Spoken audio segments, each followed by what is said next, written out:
ತಪಸ್ವಾಧ್ಯಾಯ ಶುಶ್ರೂಷಾ ಕೃಷ್ಣಪೂಜಾರತಂ ಮುನಿಂ ವಿಶ್ವೇಶಮಿಷ್ಟದಂ ವಂದೇ ಪರಿವ್ರಾಟ್ ಚಕ್ರವರ್ತಿನಂ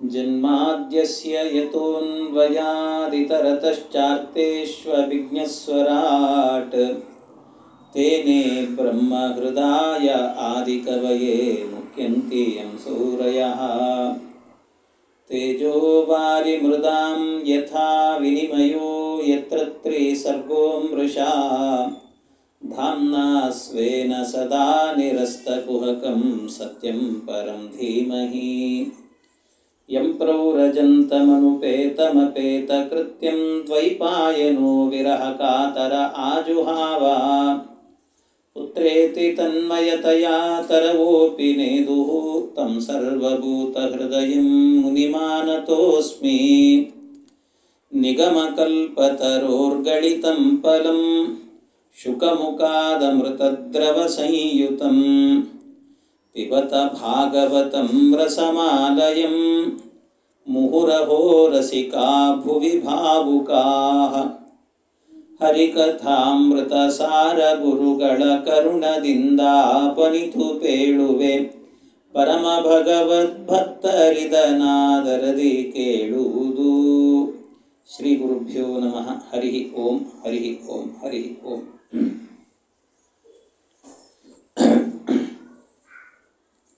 ವಸುದೇವ ನಾರದ ಮಹರ್ಷಿಗಳಲ್ಲಿ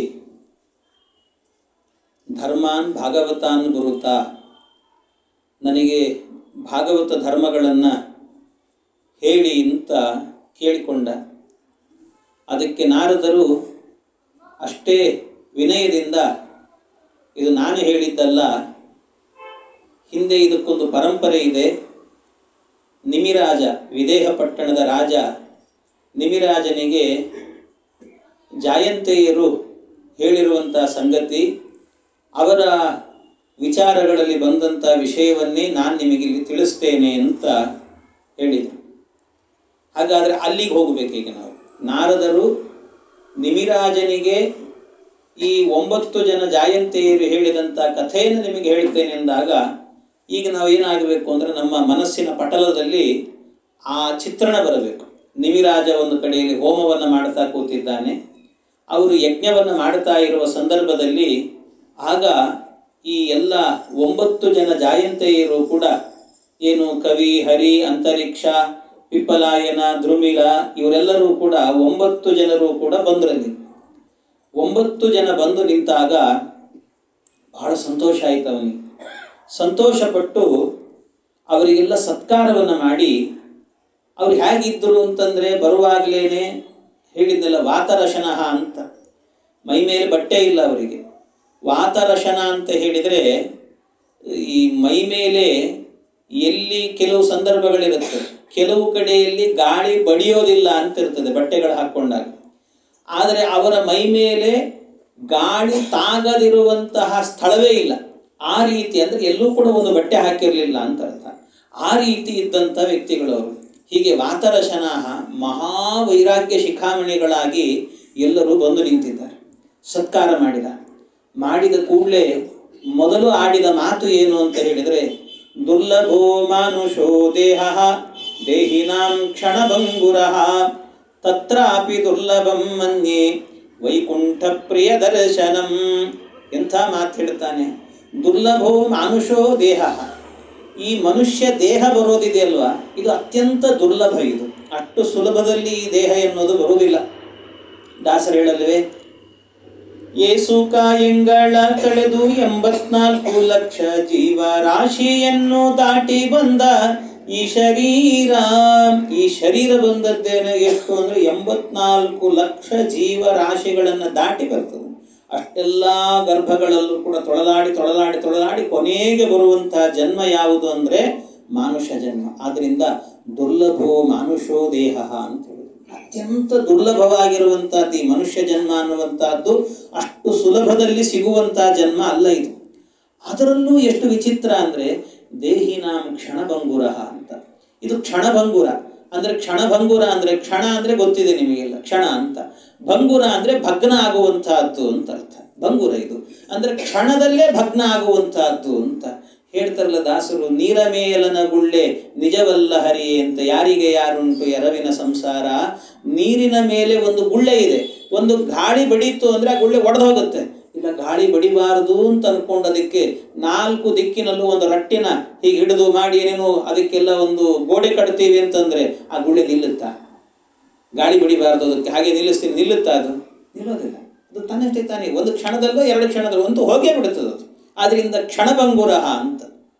ಈ ದೇಹ ಎನ್ನುವುದು ಕ್ಷಣಭಂಗುರ ಅಲ್ಲ. ನಮಗೆಲ್ಲ ಕಂಡಿದೆಯಲ್ಲ ಇದು ಕ್ಷಣಭಂಗುರ. ಹೇಗೆ ನಾವೆಲ್ಲ ಹೇಳಲ್ವ, ಆಚಾರ್ಯಗಳನ್ನೆಲ್ಲ ಕರೆಸಿಬಿಟ್ಟು ಶತಮಾನಂ ಭವತಿ ಶತಾಯು ಪುರುಷ ಅಂತ 100 ವರ್ಷ ಬದುಕಿ ಅಂತ ಹೇಳ್ತೀವಿ. ಎಷ್ಟೋ ಜನ ನಮ್ಮ ಎದುರಲ್ಲೇನೆ 50 ವರ್ಷ ಬದುಕಿದವರಿದ್ದಾರೆ, 60 ವರ್ಷದವರಿದ್ದಾರೆ, 70 ವರ್ಷ, 100 ವರ್ಷದವರಿದ್ದಾರೆ, 110 ವರ್ಷದವರಿದ್ದಾರೆ. ಹೀಗೆಲ್ಲ ನಾವು ಕಂಡಿದ್ದೇವೆ. ಹಾಗಾಗಿ ಕ್ಷಣ ಇದು, ಈ ದೇಹ ಎನ್ನುವಂಥದ್ದು ಕ್ಷಣಭಂಗುರ ಅಂತ ಹೇಗೆ ಹೇಳ್ತೀರಿ? ಕ್ಷಣಭಂಗುರ ಅಲ್ಲ ಅಲ್ವೇ ಇದು? ಅಂದರೆ ಅದಕ್ಕೆ ಇಲ್ಲಿ ಮೊದಲನೇದಾಗಿ ಕ್ಷಣಭಂಗುರ ಅನ್ನೋ ಶಬ್ದಕ್ಕೆ, ಕ್ಷಣ ಅನ್ನೋ ಶಬ್ದಕ್ಕೆ ಅರ್ಥ ಏನು ಅಂದರೆ, ಕ್ಷಣ ಅನ್ನುವಂಥದ್ದು ಇಲ್ಲಿ ಒಂದು ಕಾಲವಾಚಕ ಅಷ್ಟೇ, ಕಾಲವಾಚಕ. ಈ ಕ್ಷಣ ಅನ್ನೋದನ್ನು ಅರ್ಥ ಮಾಡ್ಕೊಳ್ಳಿಕ್ಕೆ ಸಾಧ್ಯ ಇಲ್ಲ, ಅಷ್ಟು ಕ್ಷಣ ಅಂತ ಹೇಳ್ತಾರೆ. ಕ್ಷಣ ಅಂತಂದರೆ ಇದನ್ನು ಬೌದ್ಧರು, ಬೌದ್ಧ ಮತಾನುಯಾಯಿಗಳು ಹೇಳಬೇಕಾದ್ರೆ ಪೂರ್ವಾಪರ ವಿಕಲಃ ಕಾಲಃ ಕ್ಷಣಃ ಇತ್ಯುಚ್ಯತೆ ಅಂತ ಹೇಳ್ತಾರೆ. ಪೂರ್ವಾಪರ ವಿಕಲಃ ಕಾಲ ಅಂದರೆ ಪೂರ್ವಾಪರ, ಯಾವ ಕಾಲದಲ್ಲಿ ಇದರ ಮೊದಲ ಭಾಗ ಇದು, ಅನಂತರದ ಭಾಗ ಇದು ಅಂತ ಯಾವುದನ್ನು ವಿಶ್ಲೇಷಣೆ ಮಾಡಲಿಕ್ಕೆ ಬರೋದಿಲ್ವೋ, ಯಾವುದನ್ನು ಹೇಳಲಿಕ್ಕೆ ಬರೋದಿಲ್ವೋ ಅದನ್ನು ಕ್ಷಣ ಅಂತ ಕರೀತಾರೆ. ಒಂದು ಕ್ಷಣ ಅಂದರೆ ಇದರ ಹಿಂದಿನ ಕಾಲ ಇದು, ಇದರ ಮುಂದಿನ ಕಾಲ ಅದು ಅಂತ ಹೇಳಬೇಕಲ್ವಾ. ಯಾರಾದರೂ ಬಂದರು, ಒಬ್ಬರು ಬಂದು ಕೂಡಲೇ ಇವರು ಬಂದ ಕಾಲದಲ್ಲಿ ನಡೆದದ್ದು ಅಂತ, ಅವರು ಹೋದ ಕಾಲದಲ್ಲಿ ನಡೆದದ್ದು, ಇದನ್ನು ಮಧ್ಯದ ಕಾಲವನ್ನು ಹೀಗೆ ವಿವರಣೆ ಕೊಡಲಿಕ್ಕೆ, ಆದರೆ ಯಾವ ಕಾಲಕ್ಕೆ ಇದು ಮೊದಲ ಕಾಲ ನಂತರದ ಕಾಲ ಅಂತ ವಿವರಣೆ ಕೊಡಲಿಕ್ಕೆ ಬರೋದಿಲ್ವೋ ಅಂಥ ಕಾಲವನ್ನು ಕ್ಷಣ ಅಂತ ಕರೀತಾರಂತೆ. ಇದು ಬೌದ್ಧರು ಹೇಳುವಂಥ ಅದು ಹೌದು ಒಂದು ಅರ್ಥದಲ್ಲಿ. ಅಂದರೆ ನಿಜವಾಗಲೂ ಕ್ಷಣ ಶಬ್ದ ಎನ್ನುವಂಥದ್ದು ಹಾಗಿಲ್ಲ. ನಾವು ಬಳಸುವಾಗ ನಾವೇ ಹೇಳಲ್ವೇ, ಈಗ ಯಾರೋ ಅರ್ಜೆಂಟ್ ಏನೋ ಕರಿತಾ ಇರಬೇಕಾದ್ರೆ ಒಂದು ಕ್ಷಣದಲ್ಲಿ ಬರ್ತೇನೆ ಅಂತ ಹೇಳ್ತೀವಿ. ಒಂದು ಕ್ಷಣ ಅಂತ ಹೇಳಿ ಒಂದೇ ಕ್ಷಣದಲ್ಲಿ ಬಂದ್ಬಿಡ್ತೀವಿ. ಹೋಗ್ತಾನೆ ಅವನು, ಹೋಗಿ ಬರುವಾಗ 10 ನಿಮಿಷ ಆಗುತ್ತದೆ, ಅದು ಕ್ಷಣನ ಆಗಾದರೆ. ಆದರೆ ಬಳಸೋದು ಮಾತ್ರ ಕ್ಷಣ ಅಂತ ಬಳಸ್ತಾನೆ. ಇನ್ನು ಕೆಲವು ಸರ್ತಿ ಹೇಳಬೇಕಾದ್ರೆ ಅರ್ಧ ಕ್ಷಣದಲ್ಲಿ ಬಂದುಬಿಡ್ತೇನೆ ಅಂತ ಹೇಳ್ತಾನೆ. ಅರ್ಧ ಕ್ಷಣದಲ್ಲಿ ಹೋಗಲಿಕ್ಕೆ ಬೇಕು ಅವನಿಗೆ, ಆಗೋದಿಲ್ಲ. ಆದರೂ ಬರುವಾಗ 20 ನಿಮಿಷ ಆಗಿರುತ್ತೆ, ಆದರೂ ಅದನ್ನ ಹೇಳ್ತಾನೆ ಅವನು. ಇನ್ನು ಅರ್ಧ ಕ್ಷಣ ಮಾತ್ರದಲ್ಲಿ ಆಯಿತು ಅಂತ ಹೇಳ್ತಾರೆ. ಅಂದರೆ ಅರ್ಥ ಏನು? ಕ್ಷಣ ಮಾತ್ರದಲ್ಲಿ ಅನ್ನೋದಕ್ಕೆ ಅರ್ಥ ಏನು ಅಂದರೆ ಅದೊಂದು ಕಾಲವಾಚಕ ಅಷ್ಟೇ. ನಮ್ಮ ವ್ಯವಹಾರಕ್ಕೆ ಬೇಕಾದ ರೀತಿಯಲ್ಲಿ, ನಮ್ಮ ಅಪೇಕ್ಷೆಗೆ ಬೇಕಾದ ರೀತಿಯಲ್ಲಿ ಅದನ್ನು ಬಳಸಿಕೊಳ್ತೀವಿ ನಾವು. ಅದನ್ನೆಲ್ಲ ಹಾಗಿರ್ತದೆ. ಯಾವುದೋ ಒಂದು ಕೆಲಸ, ನೀವು ಈ ಒಂದು ಪೇಪರ್ ತಂದುಬಿಡ್ರಿ ಸರ್, ನೀವು ಇವ್ರ ಹತ್ರ ಒಂದು ರೆಕಮೆಂಡೇಶನ್ ತಂದುಬಿಡ್ರಿ, ಕ್ಷಣದಲ್ಲಿ ಕೆಲಸ ಆಗೋಗುತ್ತೆ ಅಂತ ಹೇಳ್ತಾರೆ. ನಾವು ರೆಕಮೆಂಡೇಶನ್ ಹಿಡ್ಕೊಂಡು ಹೋದರೂ ಕೂಡ ಕ್ಷಣ ಅಲ್ಲ, ವರ್ಷಗಟ್ಟಲೆ ಆದರೂ ಆಗಿರಲ್ಲ ಕೆಲಸ. ಅದರ ಅರ್ಥ ಏನಾಗಾದರೆ ಅವನ ವಿವಕ್ಷೆಯಲ್ಲಿ ಕ್ಷಣ ಅನ್ನೋದು ಬೇರೆಯೇ ಆಗಿರುತ್ತೆ. ಹಾಗೆ ಕ್ಷಣ ಅನ್ನೋ ಈ ಶ್ರಾದ್ದ ಪ್ರಕ್ರಿಯೆ ಇದೆ ಅಲ್ವಾ, ಶ್ರಾದ್ದ ಪ್ರಕ್ರಿಯೆಯಲ್ಲಿ ಒಂದು ಕಡೆಯಲ್ಲಿ ಒಂದು ಮಾತು ಬರ್ತದೆ, ಬ್ರಾಹ್ಮಣರನ್ನು ಕೂಡಿಸ್ತಾರೆ. ಬ್ರಾಹ್ಮಣರನ್ನು 2 ಕಡೆಯಲ್ಲಿ, ಒಂದು ಪಿತೃಸ್ಥಾನ ಅಂತ, ಇನ್ನೊಂದು ವಿಶ್ವದೇವತೆಗಳ ಸ್ಥಾನ ಅಂತ ಇರುತ್ತೆ. ಅಲ್ಲಿ ಬ್ರಾಹ್ಮಣರನ್ನು ಕೂಡಿಸಿ ಅವರಿಗೆ ಊಟಕ್ಕೆ ಹಾಕೋದು. ಊಟಕ್ಕೆ ಹಾಕಬೇಕಾದ್ರೆ ಅವರನ್ನು ಕೇಳಿಕೊಳ್ತೀವಿ, ಕ್ಷಣಕ್ರಿಯತಾಮ್ ಅಂತ ಕೇಳ್ತಾರೆ. ಅಲ್ಲಿ ಕ್ಷಣಕ್ರಿಯತಾಮ್ ಅಂದರೆ ಏನರ್ಥ? ಕ್ಷಣಕ್ರಿಯತಾಮ್ ಅಂತ ಹೇಳಿದರೆ ನೀವು ಒಂದು ಕ್ಷಣ ಕೂತು ಹೋಗ್ರಿ ಅಂತ ಅರ್ಥ ಅಲ್ಲ. ಮತ್ತೇನು ಅಂದರೆ ಕ್ಷಣ ಶಬ್ದಕ್ಕೆ ಅಲ್ಲಿ ಅರ್ಥ ಏನು ಅಂದರೆ ಪುರುಸೊತ್ತು ಮಾಡಿಕೊಂಡು ಕೂತ್ಕೊಳ್ರಿ ನೀವು ಅಂತ ಅರ್ಥ. ಅವಸರ ಮಾಡಬೇಡ್ರಿ ಅಂತ. ಕೆಲವು ಬ್ರಾಹ್ಮಣರು ಬಂದಿರ್ತಾರೆ, ಅವಸರ ಮಾಡ್ತಿರ್ತಾರೆ, ಹೋಗ್ಬೇಕು, ನಾವು ನೀವು ಇಷ್ಟು ಲೇಟ್ ಮಾಡ್ತಿದ್ದೀರಿ ಹಾಗೆ ಹೀಗೆ ಅಂತ ಬೈತಿರ್ತಾರೆ. ಹಾಗೆಲ್ಲ ನೀವು ಅವಸರ ಮಾಡ್ಲಿಕ್ಕೆ ಹೋಗ್ಬೇಡ್ರಿ. ನಮ್ಮ ಮನೆಯಲ್ಲಿ ಶ್ರಾದ್ದವನ್ನು ಭಾಳ ಶ್ರದ್ಧೆಯಿಂದ ಮಾಡ್ತಿದ್ದೀವಿ, ಪುರುಸೊತ್ತು ಮಾಡಿಕೊಂಡು ಹಾಯಾಗಿ ಕೂತ್ಕೊಳ್ರಿ. ಹಾಗೆ ಅಂತ ನಿಮಗೆ ಒಂದು ಸಾರು ಹಾಕಿದ ಮೇಲೆ ನಾಳೆ ಮತ್ತೆ ಹುಳಿ ಹಾಕೋದಿಲ್ಲ, ಬೇಗ ಹಾಕ್ತೀವಿ. ಹಾಗೆ ಅಂತ ಪುರುಸೊತ್ತೊಂದು ಕೂಡಲೇ ಪುರುಸೊತ್ತಿದೆ ಬಿಡು ಆಚಾರ್ಯ ಅಂದ್ಕೊಂಡು ಮತ್ತೆ ಕೈ ಒಣಗಿ ಹೋದರೂ ಏನು ಹಾಕಲ್ಲ ಅನ್ನೋ ಸ್ಥಿತಿ ಇರಬಾರ್ದು. ಹಾಗೆ ಕ್ಷಣಕ್ರಿಯತಾಮ್ ಅಂದರೆ ಆರಾಮಾಗಿರ್ರಿ ಅಂತ ಅರ್ಥ. ಆರಾಮ್ ಅಂದರೆ ಹಾಗಾಗಿ ಆ ಕಾಲ ಎನ್ನುವುದು ಆರಾಮಾದ ಕಾಲವನ್ನು ಸ್ವೀಕಾರ ಮಾಡಿರಿ ಅಂತ. ಇದು ಈ ಅರ್ಥದಲ್ಲೂ ಕೂಡ ಕ್ಷಣ ಅನ್ನುವಂಥದ್ದು. ಹಾಗಾಗಿ ಕ್ಷಣ ಶಬ್ದ ಎನ್ನುವಂತಹದ್ದು ಬೇರೆ ಬೇರೆ ಅರ್ಥದಲ್ಲಿ ಬಳಸುವಂತಹದ್ದು ಲೋಕದಲ್ಲಿ ಕಂಡು. ನಿಜವಾಗಿಯೂ ಕ್ಷಣ ಅಂತಂದರೆ ಹಾಗೆ ಗೊತ್ತಾ? ನಿಜವಾಗಿಯೂ ಕ್ಷಣ ಅಂತ ಹೇಳಿದರೆ ಈ ಕ್ಷಣವನ್ನು ನಾವು ಯೋಚನೆ ಮಾಡಲಿಕ್ಕೆ ಸಾಧ್ಯ ಇಲ್ಲ. ಈ ನಿಮಗೆ ಯಾವುದು ಅಂದರೆ ಕಮಲದ ಎಲೆ ಇರುತ್ತಲ್ಲ, ಈ ಸರೋವರದಲ್ಲಿ ಕಮಲಗಳು ಬಿಡ್ತವೆ. ಕಮಲದ ಎಲೆ, ಆ ಕಮಲದ ಎಲೆಗಳನ್ನು ಏನು ಮಾಡಬೇಕು ಅಂದರೆ 1000 ಎಲೆಗಳನ್ನು ಒಂದರ ಮೇಲೆ ಒಂದು ಜೋಡಿಸ್ಬೇಕು. ನಾನು ಕಮಲದ ಎಲೆ ಅಂತ ಯಾಕೆ ಹೇಳಿದ್ದು ಅಂದರೆ ಅದು ಅತ್ಯಂತ ತೆಳುವಾದ ಎಲೆ. ನೀವು ಬೇರೆ ಎಲ್ಲ ಈ ದೊಡ್ಡ ಪತ್ರೆ ಸೊಪ್ಪು ಅಂತ ಬರುತ್ತೆ, ಅದರಲ್ಲಿ ಎಲ್ಲ ನಮ್ಮ ಕಡೆ ಎಲ್ಲ ತಂಬುಳಿ ಅಂತ ಮಾಡ್ತಾರೆ ಅದನ್ನೆಲ್ಲ, ಅದು ಸ್ವಲ್ಪ ದಪ್ಪ ಇರುತ್ತೆ, ಅಂಥದ್ದಲ್ಲ ಅದು. ಇದು ಕಮಲದ ಎಲೆ ಬಹಳ ತೆಳುವಾಗಿರುವಂಥದ್ದು. ಅದು 1,000 ಎಲೆಗಳನ್ನು ಒಂದರ ಮೇಲೆ ಒಂದು ಜೋಡಿಸ್ಬೇಕು. ಅದನ್ನು ಅಷ್ಟು ಜೋಡಿಸಿ ಒಂದು ಉದ್ದ ಇರುವಂಥ ಡಬ್ಬಣ ಅಂತಾರಲ್ಲ, ದೊಡ್ಡದಾಗಿರೋ ಸೂಜಿ, ಆ ಸೂಜಿಯನ್ನು ಒಬ್ಬ ಬಲಶಾಲಿಯಾದಂಥ ಅವನ ಕೈಯಲ್ಲಿ ಕೊಟ್ಟು ಅದಕ್ಕೆ ಚುಚ್ಚು ಅಂತ ಹೇಳಬೇಕು. ಮಧ್ಯದಲ್ಲಿ ಅವನೊಂದ್ಸರ್ತಿ ಚುಚ್ಚುತ್ತಾನೆ. ಚುಚ್ಚಿದಾಗ ಏನಾಗುತ್ತೆ, ಒಂದು ಕ್ಷಣದಲ್ಲೇನೆ ಏನಾಗುತ್ತೆ ಅಂದರೆ ಅಷ್ಟೂ ತೂತಾಗತ್ತಲ್ವ, ಅಲ್ಲಿ ಎಲ್ಲ ರಂಧ್ರ ಆಯ್ತಲ್ವ. ಆದರೆ ಅಷ್ಟೂ ತೂತಾದದ್ದು ಒಂದು ಕ್ಷಣ ಅಂತ ನಿಮಗನಿಸಿದೆ. ಆದರೆ ಅಲ್ಲಿ ಏನಾಗಿದೆ ಅಂದರೆ ಒಂದು ಎಲೆ ತೂತಾದ ನಂತರ ಇನ್ನೊಂದು ಎಲೆ ತೂತಾದದ್ದು, ಆ ಎಲೆ ತೂತಾದ ನಂತರ ಇನ್ನೊಂದು, ಹಾಗೆ 1000 ಎಲೆಗಳು ಕೂಡ ಏನಾಗಿರುತ್ತೆ ಅಂದರೆ ಒಂದು ಕ್ಷಣ ಅಂತ ನಮಗನಿಸಿದೆ. ಆ ಕ್ಷಣದಲ್ಲಿ ಒಂದು ಎಲೆ ಆದ ನಂತರ ಇನ್ನೊಂದು ಎಲೆ ತೂತಾಗಿದೆಯಲ್ವಾ, ಅದು ಏನು ಅಂತ ಹೇಳಿದರೆ ಅದು ನಿಜವಾದ ಕ್ಷಣ ಅಂತಂದ್ರೆ ಅದು. ಹಾಗಾಗಿ ಕ್ಷಣ ಅಂದರೆ ನಾವು ತಿಳ್ಕೊಂಡಂತೆ ಕ್ಷಣ ಅಲ್ಲ, ಕ್ಷಣ ಅನ್ನುವಂಥದ್ದು. ಅದರಿಂದ ನಿಜವಾದ ಕ್ಷಣ ಅಂದರೆ ಅದನ್ನು ಹೇಳಲಿಕ್ಕೂ ಬರೋದಿಲ್ಲ ನಮಗೆ. ಒಂದು ಎಲೆ ಆದ ನಂತರ ಇನ್ನೊಂದು ಎಲೆ ತೂತಾಗಿದೆ, ಆ ಎಲೆ ತೂತಾಗಲಿಕ್ಕೆ ಎಷ್ಟು ಕ್ಷಣ ಬೇಕಿತ್ತು, ಎಷ್ಟು ಅಂದರೆ ಅದು ಹೇಳಲಿಕ್ಕೆ ಸಾಧ್ಯ ಇಲ್ಲ. ಅದು ಅಂಥದ್ದು, ಅದನ್ನು ಕ್ಷಣ ಅಂತ ಕರೀತಾರೆ. ಆ ಅರ್ಥದಲ್ಲಿ ಅಂದರೆ ಒಂದು ಅರ್ಥದಲ್ಲಿ ಹೇಳಬೇಕು ಅಂದರೆ ಈ ಜೀವನ ಎನ್ನುವಂಥದ್ದು ಕ್ಷಣಭಂಗುರ ಅಂತ ಹೇಳಿದರೆ ಅತ್ಯಂತ ಯಾವಾಗ ಬೇಕಾದರೆ ಏನು ಬೇಕಾದರೆ ಆಗ್ಬೋದು ಅಂತ. ಇದು ಶಾಶ್ವತ ಅಲ್ಲ ಅಂತ ಅರ್ಥ.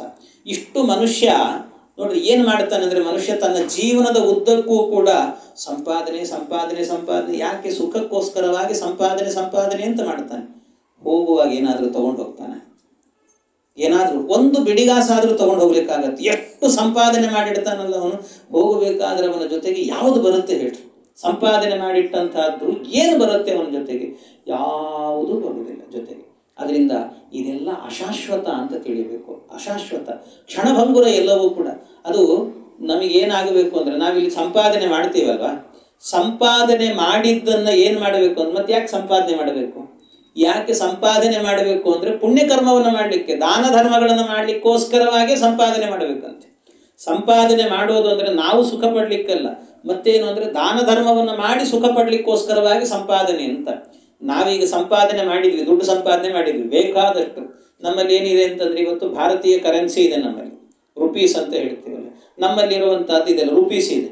ಆದರೆ ನಮಗೆ ಇಷ್ಟು ಸಂಪಾದನೆ ಕಟ್ಟುಗಟ್ಟಲೆ ನಾವು ನೋಟುಗಳನ್ನು ಸಂಪಾದನೆ ಮಾಡಿ ಇಟ್ಕೊಂಡಿದ್ದೀವಿ. ನಮಗನ್ನಿಸ್ತು ಇಲ್ಲ ಇವತ್ತು ಅಮೇರಿಕೆಗೆ ಹೋಗಬೇಕು ಅಂತ ಅನಿಸ್ತು. ಅಮೇರಿಕೆಗೆ ಹೋಗಬೇಕು ಅಂತ ಅನಿಸಿದ ಕೂಡಲೇ ಹೋದ್ವಿ ನಾವು.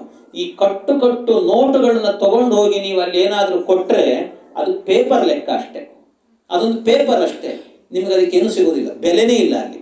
ಯಾಕೆ ಅಂದರೆ ಇದನ್ನು ನೀವೇನು ಮಾಡಬೇಕಾಗತ್ತೆ ಅಂದರೆ ಅದನ್ನು ಕನ್ವರ್ಟ್ ಮಾಡಬೇಕಾಗತ್ತೆ. ಅದನ್ನು ಡಾಲರ್ಸ್ ಆಗಿ ನೀವು ಕನ್ವರ್ಟ್ ಮಾಡಿದರೆ ಮಾತ್ರ ಆಗ ಅಲ್ಲಿ ಅದಕ್ಕೊಂದು ಬೆಲೆ ಸಿಗುತ್ತೆ, ಇಲ್ದಿದ್ರೆ ಬೆಲೆ ಇಲ್ಲ ಅದಕ್ಕೆ. ನೀವು ಇಲ್ಲಿ ಎಷ್ಟು ಸಂಪಾದನೆ ಮಾಡಿಟ್ಟುಕೊಂಡ್ರೂ ಕೂಡ ಅದು ರುಪೀಸ್ ಆಗೇ ಇತ್ತು ಅಂತ ಆದರೆ, ನೀವು ಅಮೇರಿಕಕ್ಕೆ ಹೋದರೆ ಅದು ಡಾಲರ್ಸ್ ಆಗಿಲ್ಲ ಅಂದರೆ ಅದಕ್ಕೆ ಬೆಲೆನೇ ಇಲ್ಲ, ಏನೂ ಇಲ್ಲ, ಪೇಪರ್ ಆಗಿ ಹೋಗುತ್ತೆ ಅದು. ಅದೇ ರೀತಿಯಲ್ಲಿ ನೀವು ಇಲ್ಲಿಂದ ಮುಂದೆ ಹೋಗೋದು ಎಲ್ಲಿಗೆ ಅಂತ ಹೇಳಿದರೆ, ಈ ಲೋಕದಿಂದ ಮತ್ತೆ ಮುಂದಿನ ಲೋಕಕ್ಕೆ ಹೋಗ್ತೀರಿ. ಯಾವ ಲೋಕ ಅಂದರೆ ಅದು ಸ್ವರ್ಗ ಲೋಕವೋ ಅಥವಾ ಇನ್ಯಾವುದೋ ಮೋಕ್ಷ ಅನ್ನುವಂಥದ್ದು ಯಾವುದೋ ಒಂದಕ್ಕೆ ಹೋಗ್ತೀರಿ. ಆ ಲೋಕದಲ್ಲಿ ನೀವಿಲ್ಲಿ ಸಂಪಾದನೆ ಮಾಡಿದ್ದಿದೆ ಅಲ್ವಾ, ಸಂಪಾದನೆ ಮಾಡಿದಂಥ ನೋಟುಗಳು ಕಟ್ಟುಗಳು ಎಲ್ಲವನ್ನೂ ಕೂಡ ನಾನು ಹೋಗಬೇಕಾದ್ರೆ ಇದನ್ನು ತಗೊಂಡು ಹೋಗ್ತೇನೆ ಅಂತಂದರೆ ಅಲ್ಲಿ ಕೆಲಸಕ್ಕೆ ಬರೋದಿಲ್ಲ ನಿಮಗದು. ಮತ್ತೇನು ಮಾಡಬೇಕು ಅಂದರೆ ಅದನ್ನು ಕನ್ವರ್ಟ್ ಮಾಡಬೇಕು. ರುಪೀಸನ್ನು ನೀವು ಡಾಲರ್ಸ್ ಆಗಿ ಕನ್ವರ್ಟ್ ಮಾಡಿದಂತೆ ಇಲ್ಲಿ ಮಾಡಿದಂಥ ಸಂಪಾದನೆಯನ್ನು ನೀವೇನು ಮಾಡಬೇಕು ಅಂದರೆ ಅದು ಪುಣ್ಯವಾಗಿ ಕನ್ವರ್ಟ್ ಮಾಡಬೇಕು. ಪುಣ್ಯವಾಗಿ ಕನ್ವರ್ಟ್ ಮಾಡೋದು ಅಂದರೆ ದಾನ ಧರ್ಮಗಳಿಂದಾಗಿ ಪುಣ್ಯವಾಗಿ ಕನ್ವರ್ಟ್ ಮಾಡಿದರೆ ಮಾತ್ರ ನಿಮಗೆ ಅಲ್ಲಿ ಚಲಾವಣೆ ಅಂದರೆ ನಿಮಗೆ ಸುಖ ಎನ್ನುವಂಥದ್ದು ಬೇಕಾದ್ದು ಸಿಗಲಿಕ್ಕೆ ಅಲ್ಲಿ ನಿಮಗೆ ಆ ವ್ಯವಸ್ಥೆ ಎನ್ನುವಂಥದ್ದು ಸಿಗುತ್ತೆ, ಇಲ್ಲದಿದ್ದರೆ ಇಲ್ಲಿ ಸಿಗೋದಿಲ್ಲ ನಿಮಗೆ. ಹಾಗಾಗಿ ಈ ಜೀವನ ಅನ್ನುವಂಥದ್ದು ಇದೆಲ್ಲ ಅತ್ಯಂತ ಕ್ಷಣಭಂಗುರ, ಇದು ಯಾವುದು ಶಾಶ್ವತ ಅಲ್ಲ ಅಂತ ತಿಳಿರಿ. ಅದಕ್ಕೋಸ್ಕರ ಧಾರ್ಮಿಕವಾಗಿ ಬದುಕಬೇಕು. ಅದರಲ್ಲೂ ಕೂಡ ತತ್ರಾಪಿ ದುರ್ಲಭಂ ಮನ್ಯೆ ವೈಕುಂಠ ಪ್ರಿಯ ದರ್ಶನಂ, ಅದರಲ್ಲೂ ಕೂಡ ದುರ್ಲಭ ಏನು ಗೊತ್ತಾ, ನಿಮ್ಮಂಥ ಜ್ಞಾನಿಗಳ ದರ್ಶನ ಆಗೋದು ಅಂತ ನಿಮಿರಾಜ. ನಿಮ್ಮಂಥ ಜ್ಞಾನಿಗಳ ದರ್ಶನ ಆಗೋದಿದೆಯಲ್ಲ ಅತ್ಯಂತ ಬಹಳ ದುರ್ಲಭ. ಇದು ಇಷ್ಟು ಸುಲಭದಲ್ಲಿ ಜ್ಞಾನಿಗಳ ದರ್ಶನ ಆಗಬೇಕು ಅಂದರೆ ಬಹಳ ಕಷ್ಟ. ಯಾರಾದರೂ ಮನೆಗೆ ಬ್ರಾಹ್ಮಣರು ಬಂದರು ಒಂದು ಕೂಡಲೇ ಬೈಲಿಕ್ಕೆ ಶುರು ಮಾಡಿರ್ತಾರೆ, ಯಾಕಾದರೂ ಬಂದರು ಏನೋ ಮತ್ತೇನೋ ಕೊಡಬೇಕು ಮಾಡಬೇಕು ಅಂತ. ಹಂಗೆ ಅನ್ಕೋಬೇಡ್ರಿ. ಬ್ರಾಹ್ಮಣ ರೂಪದಲ್ಲಿ ಬಂದಿದ್ದಾರೆ ಅಂತಂದ್ರೇನೆ ಒಂದು ಸಂತೋಷ ಪಡಬೇಕಂದ್ರೆ ಭಗವಂತ ಬಂದ ಅಂತ. ವಿಷ್ಣು ಬ್ರಾಹ್ಮಣ ರೂಪೇಣ ಶಶ್ವಚ್ಚರತಿ ಭೂತಲೆ ಅಂತ ಹೇಳ್ತಾರೆ. ಭಗವಂತ ತಾನೇ ಶಂಖಚಕ್ರ ಗದಾಪದ್ಮಗಳನ್ನು ಹಿಡಿದು ಬರುವುದಿಲ್ಲಂತೆ ಮನೆಗಳಿಗೆಲ್ಲ. ಮತ್ತೆ ಹೇಗೆ ಬರ್ತಾನೆ ಅಂದರೆ ಬ್ರಾಹ್ಮಣ ರೂಪದಿಂದ ಬರ್ತಾನಂತೆ ಪರಮಾತ್ಮ. ಆದ್ರಿಂದ ಬ್ರಾಹ್ಮಣರ ಸತ್ಕಾರ ಇದೆಯಲ್ಲ ಅದೇನೇ ವಿಷ್ಣು ಪೂಜೆ ಅಂತ ತಿಳಿಬೇಕು. ಆ ರೀತಿಯಲ್ಲಿ ಆದ್ರಿಂದ ನಿಮ್ಮಂಥವರು ಬರುವಂತಹದ್ದಿದೆಯಲ್ಲ ಅದರಲ್ಲೂ ವೈಕುಂಠ ಪ್ರಿಯ ದರ್ಶನಂ.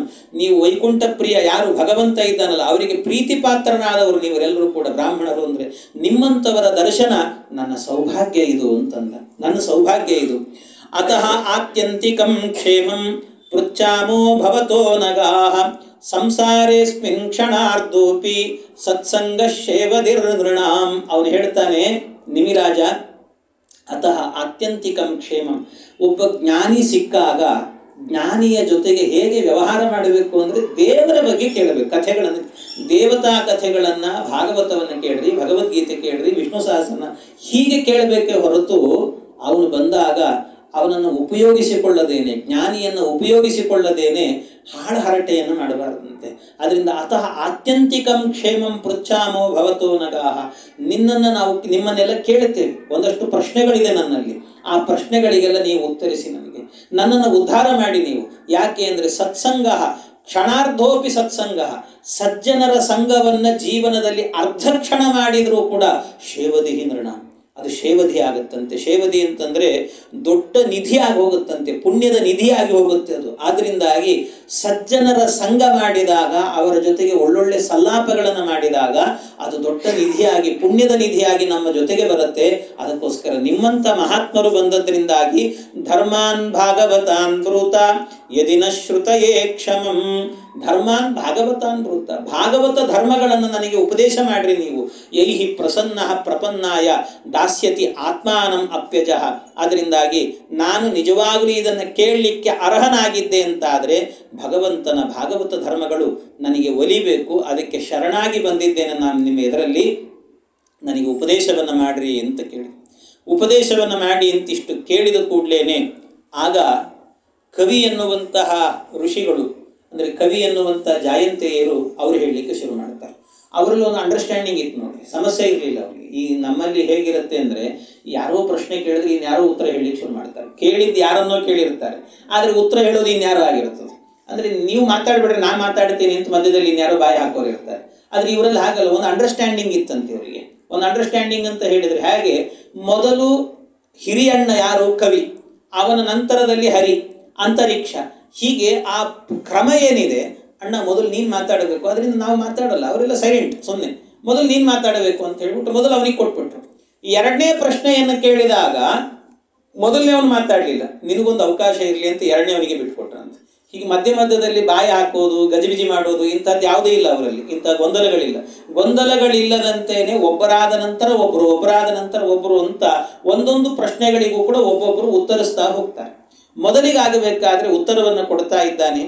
ಮನ್ಯೇ ಕುತಶ್ಚಿತ್ ಭಯಮಚ್ಯುತಸ್ಯ ಪಾದಾಂಬುಜೋಪಾಸನ ಮತ್ರ ನಿತ್ಯಂ ಉದ್ವಿಗ್ನ ಬುದ್ಧೇಃ ಅಸದಾತ್ಮ ಭಾವಾತ್ ವಿಶ್ವಾತ್ಮನ ಯತ್ರ ನಿವರ್ತತೆ ಬೀಹಿ. ಅವನು ಹೇಳ್ತಾನೆ, ಮನ್ಯೇ ಅಕುತಶ್ಚಿತ್ ಭಯಮಚ್ಯುತಸ್ಯ. ಈ ಸಂಸಾರದಲ್ಲಿ ಭಯ ಎನ್ನುವಂಥದ್ದಿದೆ ಎಲ್ರಿಗೂ ಕೂಡ, ಜೀವನದಲ್ಲಿ ಭಯ. ಈ ಭಯ ಎನ್ನುವುದು ಹೋಗಬೇಕು. ಈ ಭಯ ಎನ್ನುವಂಥದ್ದು ಹೋಗಬೇಕು ಅಂದರೆ ಮೊದಲು ಏನು ಮಾಡಬೇಕು ಅಂದರೆ ಉದ್ವಿಗ್ನತೆಗೆ ಒಳಗಾಗಬಾರ್ದು, ಉದ್ವಿಗ್ನರಾಗಬಾರದು. ಮೊದಲು ಮಾಡಬೇಕಾದ್ದು ಉದ್ವಿಗ್ನರಾಗಬಾರದು. ಉದ್ವಿಗ್ನರಾಗಬಾರದು ಅಂತ ಹೇಳಿದರೆ ಇದ್ದಕ್ಕಿದ್ದಾಗಿ ಕೆಲವರು ಉದ್ವೇಗಕ್ಕೆ ಒಳಗಾಗಿಬಿಡ್ತಿರ್ತಾರೆ. ಏನೋ ಒಂದು ವಿಷಯ ಕೇಳಿದರೂ ತುಂಬ ಸಿಟ್ಟು ಮಾಡ್ಕೊಂಡ್ಬಿಡ್ತಾರೆ, ತುಂಬ ಸಂತೋಷ ಪಟ್ಬಿಡ್ತಾರೆ, ಏನೇನೋ ಅನರ್ಥಗಳು ಮಾಡ್ಕೊಳ್ತಿರ್ತಾರೆ. ಆ ಉದ್ವೇಗಕ್ಕೆ ಒಳಗಾಗಬಾರ್ದು ಯಾವಾಗಲೂ ಕೂಡ. ಮತ್ತೇನು ಮಾಡಬೇಕು ಅಂದರೆ ಅಚ್ಯುತಸ್ಯ ಪಾದಾಂಬುಜೋಪಾಸನಂ. ಅಚ್ಯುತಸ್ಯ ಪಾದಾಂಬುಜೋಪಾಸನಂ. ಮೊದಲು ಏನು ಮಾಡಬೇಕು, ಈ ಉದ್ವಿಗ್ನತೆಯಿಂದ ಹೊರಗೆ ಬರಬೇಕು. ಉದ್ವಿಗ್ನತೆಯಿಂದ ಹೊರಗೆ ಬರಬೇಕು ಅಂದರೆ ಅದಕ್ಕೆ ಏನು ಮಾಡಬೇಕು, ಅದಕ್ಕೆ ಮೊದಲು ಮಾಡಬೇಕಾಗಿರುವಂಥದ್ದು ಅಚ್ಯುತಸ್ಯ ಪಾದಾಂಬುಜೋಪಾಸನ. ಅಚ್ಯುತನ ಭಗವಂತನ ಪಾದಾಂಬುಜದ ಪಾದಕಮಲಗಳ ಉಪಾಸನೆಯನ್ನು ಮಾಡಬೇಕು. ಇಲ್ಲಿ ಪಾದ ಅನ್ನುವಂಥ ಶಬ್ದಕ್ಕೆ ಕಾಲು ಅಂತ ಒಂದರ್ಥ, ಇನ್ನೊಂದು ಅರ್ಥದಲ್ಲಿ ಭಗವಂತನ ಸ್ವರೂಪ ಅಂತಲೂ ಒಂದರ್ಥ. ಯಾಕೆ ಅಂದರೆ ಪಾದ ಅನ್ನುವ ಶಬ್ದ ಇದೆಯಲ್ವಾ, ಪಾದ ಅಂತ ಹೇಳಿ ಆ ಶಬ್ದವನ್ನು ಸಾಮಾನ್ಯವಾಗಿ ಉತ್ತಮರಾದಂಥ ವ್ಯಕ್ತಿಗಳಿಗೆ ಪಾದ ಅನ್ನೋ ಶಬ್ದದಿಂದ ಪ್ರಯೋಗ ಮಾಡ್ತಾರೆ, ಪಾದ ಶಬ್ದವನ್ನು ಪ್ರಯೋಗ ಮಾಡೋದು. ಉತ್ತಮರಾದರೆ. ಉತ್ತಮರು ಅಂತಾದರೆ ಅವರನ್ನು ಪಾದ ಅಂದರೆ ಕಾಲು ಅಂತ ಅರ್ಥ ಅಲ್ಲ, ಅವರ ಸ್ವರೂಪ ಅಂತ ಅರ್ಥ. ಉತ್ತಮಾನಾಂ ಸ್ವರೂಪಂತೂ ಪಾದಶಬ್ದೇನ ಬಣ್ಯತೆ ಅಂತ ಹೇಳ್ತಾರೆ. ಯಾರಾದರೂ ಸ್ವಾಮಿಗಳು ಬಂದು ಕೊಳ್ಳಿ ಶ್ರೀಪಾದಂಗಳವರು ಬಂದರು ಅಂತೀವಿ ನಾವು. ಶ್ರೀಪಾದಂಗಳು ಬಂದರು ಅದು ಏನರ್ಥ? ಕಾಲು ಬಂತು ಅಂತ ಅರ್ಥನ? ಹಾಗಲ್ಲ. ಶ್ರೀಪಾದಂಗಳವರು ಅಂದರೆ ಪಾದ ಅನ್ನೋ ಶಬ್ದಕ್ಕೆ ಅರ್ಥ ಏನು ಅಂದರೆ ಆ ಸ್ವರೂಪ ಅಂತ ಅರ್ಥ. ಹಾಗೆ ಆ ಸ್ವಾಮಿಗಳ ಸ್ವರೂಪ ಅಂದರೆ ದೇವತಾ ಸ್ವರೂಪ ರೂಪರಾದಂಥ ಆ ಸ್ವಾಮಿಗಳು ಬಂದರು. ಶ್ರೀಪಾದಂಗಳವರು ಅಂದರೆ ಪಾದಂಗಳವರು ಅಂದರೆ ಪಾದಗಳು ಬಂದು ಅಂತ ಅರ್ಥ ಅಲ್ಲ, ಹೊರತಾಗಿ ಆ ಸ್ವರೂಪ ಎನ್ನುವಂಥದ್ದು ಬಂತು. ರಾಯರ ಮಠದ ಶ್ರೀಪಾದಂಗಳವರು, ಉತ್ತರಾದಿ ಮಠದ ಶ್ರೀಪಾದಂಗಳವರು ಬಂದರು ಅಂದರೆ ಅರ್ಥ ಏನು? ಆ ಶ್ರೀಪಾದಂಗಳವರು ಬಂದರು ಅಂದರೆ ಆ ಮಠದ ಯತಿಗಳು ಅಂತ ಏನಿದೆ ಆ ಸ್ವರೂಪ ಇದೆ, ಆ ಸ್ವರೂಪ ಬಂತು ಅಂತ. ಹಾಗೆ ಪಾದ ಅನ್ನುವ ಶಬ್ದಕ್ಕೆ ಕಾಲು ಅನ್ನುವ ಅರ್ಥ ಹೇಗಿದೆಯೋ ಹಾಗೆ ಒಂದು ಸ್ವರೂಪ ಅಂತ ಅರ್ಥ ಇದೆ. ಹಾಗಾಗಿ ಸ್ವರೂಪ ಅಂತ ಹೇಳಿದರೆ ಇಲ್ಲಿ ಭಗವಂತನ ಪಾದಾಂಬುಜೋಪಾಸನಂ ಅಂದರೆ ಭಗವಂತನ ಸ್ವರೂಪ ಕಮಲವನ್ನು ಉಪಾಸನೆ ಮಾಡ್ರಿ ಅಂತ ಒಂದರ್ಥ. ಇನ್ನೊಂದು ಏನು ಅಂದರೆ ಪಾದ ಅನ್ನೋ ಶಬ್ದಕ್ಕೆ ಪಾದ ಕಾಲು ಅಂತಲೇ ಅರ್ಥ. ಇದು ದೇವರ ವಿಷಯದಲ್ಲಿ. ಯಾಕೆ ಅಂದರೆ ಉಪಾಸನೆ ಮಾಡಬೇಕಾದ್ರೆ, ದೇವರ ಉಪಾಸನೆಯನ್ನು ಮಾಡಬೇಕು ಅಂತಾದರೆ ನಾವು ಮೊದಲಿಗೇನೆ ಸ್ವರೂಪವನ್ನು ನಾವು ಚಿಂತನೆ ಮಾಡುತ್ತೇವೆ ಅಂದರೆ ಗೊಂದಲ ಆಗುತ್ತೆ, ನಮಗೆ ಸಮಸ್ಯೆ ಆಗುತ್ತೆ. ಅಷ್ಟು ಸುಲಭ ಅಲ್ಲ. ಅದನ್ನು ಧ್ಯಾನ ಅಂತ ಕರೀತಾರೆ. ಮೊದಲು ಧಾರಣೆ ಮಾಡಬೇಕು, ಆಮೇಲೆ ಧ್ಯಾನವನ್ನು ಮಾಡಬೇಕು ಅಂತ. ಖಂಡಸ್ಮೃತಿ ಧಾರಣಾ ಸ್ಯಾತ್ ಅಖಂಡ ಧ್ಯಾನ ಮುಚ್ಯತೆ ಅಂತ ಹೇಳ್ತಾರೆ. ಖಂಡಸ್ಮೃತಿ ಮೊದಲು ಮಾಡಬೇಕಾಗಿರುವಂತಹದ್ದೇನು ಅಂದರೆ ಭಗವಂತನ ಒಂದೊಂದು ಅವಯವಗಳ ಚಿಂತನೆ ಮಾಡಬೇಕಂತೆ, ಪರಮಾತ್ಮನ ಅವಯವ ಚಿಂತನೆ. ಅದು ಹೇಗೆ? ಆಪಾದ ಮೌಳಿ ಪರ್ಯಂತಂ ಅಂತ ಹೇಳ್ತಾರೆ. ಪಾದದಿಂದ ಆರಂಭ ಮಾಡಿಕೊಂಡು ತಲೆಯ ತನಕಲ್ಲೂ ಕೂಡ ಭಗವಂತನ ಒಂದೊಂದು ಅವಯವಗಳ ಚಿಂತನೆ. ಮೊದಲು ಪಾದದ ಚಿಂತನೆ. ಪಾದದ ಚಿಂತನೆ ಅಂತ ಹೇಳಿದರೆ ದೇವರ ಪಾದದ ಮಹಿಮೆಗಳನ್ನು ಚಿಂತನೆ ಮಾಡೋದು. ಕಣ್ಣು ಮುಚ್ಚಿದಾಗ, ನಾನು ಅನೇಕ ಬಾರಿ ಹೇಳಿದ್ದೀನಿ, ಧ್ಯಾನ ಅಂತಂದು ಕೂಡಲೇನೆ ಕಣ್ಣು ಮುಚ್ತೇವೆ ನಾವು. ಕಣ್ಣು ಮುಚ್ಚಿದ ಕೂಡಲೇ ಏನಾಗುತ್ತೆ? ನಮಗೆ ಕತ್ಲು ಕಾಣುತ್ತೆ. ಅದು ಧ್ಯಾನ ಅಲ್ಲ. ಕಣ್ಣು ಮುಚ್ಚಿದಾಗ ಒಳಗೆ ಬೆಳಕು ಕಾಣಬೇಕು. ಬೆಳಕು ಕಾಣಬೇಕು. ಅದು ಹೆಂಗೆ ಕಾಣಿಸುತ್ತೆ? ನಾವು ಕಣ್ಣು ಮುಚ್ಚಿದ್ರೆ ಕತ್ಲೆ ಕಾಣೋದು. ನಮಗೆ ಏನು ಮಾಡಿದರೂ ಬೆಳಕು ಕಾಣಲ್ಲ. ಆದರೆ ಬೆಳಕು ಕಣ್ಣಿಗೆ ಕಾಣಲ್ಲ, ಬುದ್ಧಿಗೆ ಕಾಣುತ್ತಂತೆ. ಎರಡು ಕಣ್ಣಿದೆ. ಒಳಗಣ್ಣು ಅಂತ ಒಂದು ಕಣ್ಣಿದೆ. ಈ ಕಣ್ಣಿದೆ ಅಲ್ಲ, ಈ ಕಣ್ಣಿಗಿಂತಲೂ ಕೂಡ ಒಂದು ಒಳಗಣ್ಣು ಅಂತಿದೆ. ಅದಕ್ಕೆ ತಿಳಿಗಣ್ಣು ಅಂತ ಹೇಳ್ತಾರೆ, ಜ್ಞಾನದ ಕಣ್ಣು ಅಂತ. ಆ ಜ್ಞಾನದ ಕಣ್ಣಿದೆ ಅಲ್ವಾ, ಆ ಕಣ್ಣಿಗೆ ಏನಾಗುತ್ತೆ ಅಂದರೆ ಒಳಗೆ ತಲೆಯಲ್ಲಿ ಓಡಾಡ್ತಾ ಇರುತ್ತೆ. ದೇವರ ಪಾದ ಎಲ್ಲೋ ಇದೆ, ತಿರುಪತಿಯಲ್ಲಿದೆ, ಅಥವಾ ಭಗವಂತನ ಉಡುಪಿ ಕ್ಷೇತ್ರದಲ್ಲಿ ಕೃಷ್ಣನಿಗೊಂದು ಪಾದ ಇದೆ. ಆ ಪಾದವನ್ನು ಮಾತ್ರ ನೀವೇನು ಮಾಡಿ ಅಂದರೆ ನಿಮ್ಮ ಕಲ್ಪನೆಯಲ್ಲೇನೆ ಆ ಪಾದವನ್ನು ಅಲ್ಲಿಂದ ಕಿತ್ಕೊಂಡು ಬರಬೇಕು. ಅದನ್ನು ಕಿತ್ತಿ ತಂದು ನಮ್ಮ ಹೃದಯದಲ್ಲಿ ಸೇರಿಸಬೇಕು. ಅದನ್ನು ಕಿತ್ತಿ ತಂದು ಹೃದಯದಲ್ಲಿಟ್ಟುಕೊಂಡು ಆ ಹೃದಯದಲ್ಲೇನೆ ಆ ಪಾದವನ್ನು ನೋಡ್ತಾ ನೋಡ್ತಾ ನೋಡ್ತಾ ಉಪಾಸನೆ ಮಾಡಬೇಕು. ಎಂಥ ಪಾದ ಇದು ಅಂತ ದಾಸರೆಲ್ಲ ಹೇಳಲ್ವೇ? ಎಂಥ ಪಾವನ ಪಾದವೋ ರಂಗಯ್ಯ, ಇನ್ನೆಂಥ ಚೆಲುವ ಪಾದವೋ. ಭಗವಂತನ ಪಾದ ಎಂಥ ಪಾವನ ಪಾದ, ಪರಮಾತ್ಮನದ್ದು. ಎಂಥ ಪಾವನ ಪಾದ ಅಂದರೆ ಆ ಪಾದದ ಮಹಿಮೆ ವರ್ಣನೆ ಮಾಡಲಿಕ್ಕೆ ಸಾಧ್ಯ ಇಲ್ಲ ಸ್ವಾಮಿ. ಒಂದು ಪಾದ ಎಂಥದ್ದು ಅಂದರೆ ಭಗವಂತನ ಪಾದ ಜಡವಾದಂತಹ ವಸ್ತುಗೆ ಚೈತನ್ಯವನ್ನು ಕೊಡುವಂತಹದ್ದು. ಈ ರಾಮ ಹೋಗುವಾಗ ದಾರಿಯಲ್ಲಿ ಅಹಲ್ಯಾದೇವಿ ಕಲ್ಲಾಗಿ ಕೂತಿದ್ಲು, ಜಡದಂತೆ ಇದ್ಲು. ಜಡದಂತೆ ಇದ್ದಂತಹ ಅವಳ ಆ ಜಡಕ್ಕೆ ಚೈತನ್ಯವನ್ನು, ಅಂದರೆ ಅವನ ಪಾದಸ್ಪರ್ಶ ಮಾತ್ರದಿಂದಲೇ ಚೈತನ್ಯ ಕೊಟ್ಟ.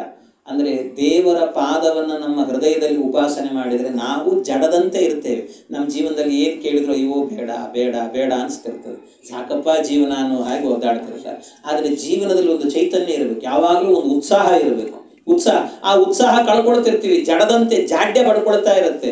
ಆ ಜಾಡ್ಯ ಎನ್ನುವುದು ಹೋಗಬೇಕು ಅಂದರೆ ದೇವರ ಪಾದದ ಸ್ಪರ್ಶ ಆಗಬೇಕು. ಆ ಸ್ಪರ್ಶ ಆಯಿತು ಅಂದರೆ ಜಾಡ್ಯ ಹೋಗುತ್ತೆ. ಆದ್ದರಿಂದ ಆ ಅಹಲ್ಯೆಗೆ ಜಾಡ್ಯ ಇತ್ತು, ಆ ಜಡತ್ವವನ್ನು ಹೊಂದಿದ್ಲು. ಆ ಜಡತ್ವವನ್ನು ಪರಿಹಾರ ಮಾಡಿದ ಪಾದ ಭಗವಂತನ ಪಾದ. ಅಂಥ ಪಾವನ ಪಾದ ಇದು ಅಂತ ಹೃದಯದಲ್ಲಿ ಕಣ್ಣು ಮುಚ್ಚಿ ಆ ಪಾದವನ್ನು ನೋಡ್ತಾ ಇರಬೇಕು. ನೋಡ್ತಾ ನೋಡ್ತಾ ಆ ಪಾದದ ಬಗ್ಗೆ ಮಹಿಮೆಗಳೆಲ್ಲ ಚಿಂತನೆಗೆ ಬರಬೇಕಂತೆ. ಇದನ್ನೇ ಧ್ಯಾನ ಅಂತ ಹೇಳೋದು, ಇದನ್ನೇ ಉಪಾಸನೆ ಮಾಡೋದು ಅಂತ. ಹೀಗೆ ಇದನ್ನು ಉಪಾಸನೆ ಮಾಡ್ತಾ ಮಾಡ್ತಾ ಹೋದಂತೆ ಈ ಉದ್ವಿಗ್ನತೆ ಅನ್ನೋದಿದೆಯಲ್ಲ ಅದು ಕಡಿಮೆ ಆಗ್ತಾ ಹೋಗುತ್ತಂತೆ. ಜೀವನದಲ್ಲಿ ಇದ್ದಕ್ಕಿದ್ದಾಗೆ ಉದ್ವೇಗಕ್ಕೊಳಗಾಗೋದು ಇದೆಲ್ಲವೂ ಕೂಡ ಕಡಿಮೆ ಆಗ್ತಾ ಹೋಗುತ್ತೆ. ಹಾಗಾಗಿ ಇದನ್ನು ಮೊದಲು ಮಾಡಬೇಕು ಅಂತ ಇದರ ಬಗ್ಗೆ ವಿಸ್ತಾರವಾಗಿ ವರ್ಣನೆಯನ್ನು ಮಾಡ್ತಾರೆ. ಇಷ್ಟೆಲ್ಲವನ್ನು ಕೂಡ ಮಾಡ್ತಾ ಮಾಡ್ತಾ ಮುಂದೆ ಏನು ಮಾಡಬೇಕು ಅಂದರೆ ಏವೈ ಭಗವತ ಪ್ರೋಕ್ತ ಉಪಾಯಾಖ್ಯ ಆತ್ಮಲಬ್ಧಯೇ ಅಂತ ಹಿಂದೆ ನಮ್ಮಪ್ಪ ಹೇಳಿದ್ದಾರೆ. ಉಪಾಸನೆಗಳನ್ನು ಹೇಗೆ ಮಾಡಬೇಕು ಅನ್ನೋದನ್ನು ನಮ್ಮಪ್ಪ ಹೇಳಿದ್ದಾರೆ ಅಂತ ಹೇಳ್ತಾರೆ. ಇವರ ಅಪ್ಪ ಅಂದರೆ ಯಾರು? ಋಷಭನಾಮಕ ಪರಮಾತ್ಮ. ಆ ಋಷಭನಾಮಕ ಪರಮಾತ್ಮ ಹೇಳಿದಾನಲ್ಲ, ಅದನ್ನೆಲ್ಲ ನೆನಪಿಟ್ಟುಕೊಳ್ರಿ ಅಂತ ಹೇಳ್ತಾರೆ. ಅದನ್ನೆಲ್ಲ ನೆನಪಿಟ್ಟುಕೊಳ್ರಿ ಅಂತ, ಅದನ್ನೆಲ್ಲ ಸ್ಮರಣೆ ಮಾಡಿಬಿಡ್ರಿ ಅಂತಂದರೆ ಅದರ ಅರ್ಥ ಏನು ಅಂದರೆ 5ನೇ ಸ್ಕಂದದಲ್ಲಿ ಹೇಳಿ ಆಗಿದೆ ಈ ವಿಷಯಗಳನ್ನೆಲ್ಲವನ್ನು ಕೂಡ. ಆ 5ನೇ ಸ್ಕಂದದಲ್ಲಿ ಅಂಜಪುಂಸಾಂ ಅವಿದುಷಾಂ ವಿದ್ಧಿ ಭಾಗವತಾನ್ ಹಿತಾನ್ ಯಾನಾಸ್ತಾಯ ನರೋ ರಾಜನ್ ನ ಪ್ರಮಾದ್ಯೇತ ಕರಿಹಿಚಿತ್ ಏವೈ ಭಗವತಾ ಪ್ರೋಕ್ತಾ. ಹಿಂದೆ ಹೇಳಿರುವಂತಹದ್ದು, ನಮ್ಮಪ್ಪ ಹೇಳಿರುವಂತಹದ್ದನ್ನೆಲ್ಲವನ್ನು ಕೂಡ ಸ್ಮರಣೆಗೆ ತಂದುಕೊಳ್ಳಿ ಅಂದರೆ ಋಷಭನಾಮಕ ಪರಮಾತ್ಮ ಮೊದಲು ಹೇಳಿರುವಂತಹದ್ದೇನು ಅಂದರೆ ಸಂಘವನ್ನು ಬಿಡ್ರಿ ಜೀವನದಲ್ಲಿ. ಅಂದರೆ ದುಷ್ಟರ ಸಂಘವನ್ನು ಬಿಡಿ, ಸಜ್ಜನರ ಸಂಘವನ್ನು ಮಾಡಿ. ಹಾಗಾಗಿ ದುಷ್ಟರ ಸಂಘವನ್ನು ಬಿಡಬೇಕು ಮೊದಲಾದಂಥ ವಿಷಯಗಳನ್ನೆಲ್ಲವನ್ನು ಕೂಡ ಏನು ಭಗವಂತ ಹೇಳಿದ್ದಾನೆ ಅದನ್ನೆಲ್ಲವನ್ನು ಕೂಡ ನೀನು ಸ್ವೀಕಾರ ಮಾಡು. ಇದನ್ನು ಮಾಡೋದ್ರಿಂದ ಉದ್ವಿಗ್ನತೆ ಅನ್ನೋದು ಹೋಗುತ್ತೆ. ಯಾವಾಗ ಮನುಷ್ಯನಿಗೆ ಉದ್ವಿಗ್ನತೆ ಬರುತ್ತೆ ಆವಾಗ ಜೀವನದಲ್ಲಿ ಭಯ ಆಗಲಿಕ್ಕೆ ಶುರುವಾಗುತ್ತೆ. ಉದ್ವೇಗಕ್ಕೊಳಗಾದ್ರು ಅಂದರೆ ಭಯ ಆಗಲಿಕ್ಕೆ ಶುರುವಾಗುತ್ತೆ. ಹಾಗಾಗಿ ಆ ಉದ್ವೇಗ ಹೋಯಿತು ಅಂದರೆ ಭಯ ಎನ್ನುವಂಥದ್ದು ಹೋಗುತ್ತೆ. ಇದನ್ನೆಲ್ಲ ಮಾಡಬೇಕು ಅಂತ ನಾನು 5ನೇ ಸ್ಕಂದದ ವಿಷಯಗಳನ್ನೆಲ್ಲ ಹೇಳಲಿಕ್ಕೆ ಹೋಗಲ್ಲ, ಮತ್ತೆ ಅದು ರಿಪೀಟ್ ಆಗುತ್ತೆ. ಅದರಿಂದ ಇದನ್ನೆಲ್ಲ ಹೇಳ್ತಾ ಕೊನೆಯದಾಗಿ ಮಾಡಬೇಕಾಗಿರುವಂಥದ್ದೇನು ಅಂತಂದರೆ, ಕೊನೆಯದಾಗಿ ಎಲ್ಲವನ್ನೂ ಕೂಡ ಹೇಳ್ತಾ ಆ ಕವಿ ಎನ್ನುವಂಥವನು ಭಾಗವತ ಧರ್ಮಗಳನ್ನು ಅನುಷ್ಠಾನವನ್ನು ಮಾಡಬೇಕು. ಇದನ್ನು ಮಾಡ್ತಾ ಮಾಡ್ತಾ ಈ ಭಾಗವತ ಧರ್ಮಗಳನ್ನು ಯಾರು ಅನುಷ್ಠಾನ ಮಾಡ್ತಾನಲ್ಲ ಅಂಥವನು ಜೀವನದಲ್ಲಿ ಕಣ್ಣು ಮುಚ್ಚಿ ಓಡಿದರೂ ಕೂಡ ಕೆಳಗೆ ಬಿಡೋದಿಲ್ಲ ಅಂತ ಹೇಳ್ತಾನೆ.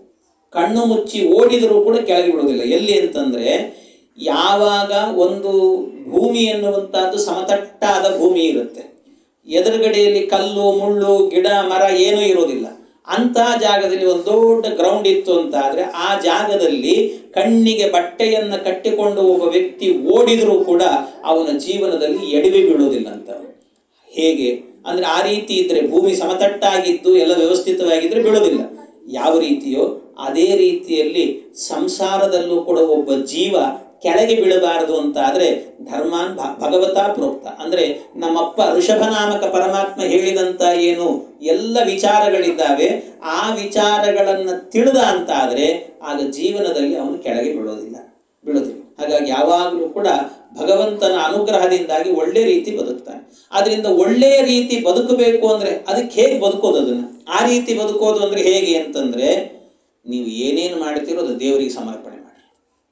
ನೀವು ಮಾಡಿದ ಸಕಲ ಕರ್ಮಗಳನ್ನು ಕೂಡ ಭಗವಂತನಿಗೆ ಸಮರ್ಪಣೆ ಮಾಡಬೇಕು, ದೇವರಿಗೆ ಸಮರ್ಪಣೆ ಮಾಡಿ. ಹೇಗೆ ಅದು ಸಮರ್ಪಣೆ ಮಾಡೋದು ಅದನ್ನೇ ಹೇಳ್ತಿದ್ದಾರೆ. ಕಾಯೇನ ವಾಚ ಮನಸೇಂದ್ರಿಯೈರ್ವಾ ಬುದ್ಧ್ಯಾತ್ಮನಾ ವಾ ಅನುಸೃತ ಸ್ವಭಾವಂ ಕರೋಮಿ ಯದ್ಯತ್ ಸಕಲಂ ಪರಸ್ಮೈ ನಾರಾಯಣಾಯೇತಿ ಸಮರ್ಪಯಾಮಿ ನಾರಾಯಣಾಯೇತಿ ಸಮರ್ಪಯೇತತ್. ಈ ರೀತಿ ಸಮರ್ಪಣೆ ಮಾಡ್ರಿ ಎಂದರು.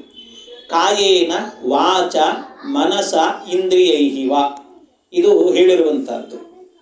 ಅಂದರೆ ಕಾಯೇನ ದೇಹದಿಂದ ಮಾಡಿದ ಕರ್ಮಗಳನ್ನು, ಆಮೇಲೆ ವಾಚ ವಾಗೀಂದ್ರಿಯದಿಂದ ಮಾಡಿದ ಕರ್ಮಗಳನ್ನು, ಮನಸ್ಸಿನಿಂದ ಮಾಡಿದ್ದನ್ನು, ಇಂದ್ರಿಯೈಹಿ ವಾ ಬೇರೆ ಬೇರೆ ಇಂದ್ರಿಯಗಳಿಂದ ಮಾಡಿರುವಂತಹದ್ದನ್ನು, ಬುದ್ಧಿಯಿಂದ ಮಾಡಿದ್ದನ್ನು, ಆತ್ಮನಾವ ಆತ್ಮದಿಂದ ಮಾಡಿದ್ದನ್ನು, ಅನುಸೃತ ಸ್ವಭಾವಕ್ಕೆ ಅನುಸಾರವಾಗಿ ಮಾಡಿದ್ದನ್ನು, ಯದ್ಯತ್ ಸಕಲಂ ಯಾವ್ಯಾವುದಿದೆಯೋ ಎಲ್ಲವನ್ನೂ ಕೂಡ ಪರಸ್ಮೈ ನಾರಾಯಣಾಯ ಸರ್ವೋತ್ತಮನಾದಂಥ ಭಗವಂತನಿಗೆ ಸಮರ್ಪಯೇತತ್, ಅದನ್ನು ಸಮರ್ಪಣೆ ಮಾಡಿಕೊಂಡು ಬದುಕ್ರಿ.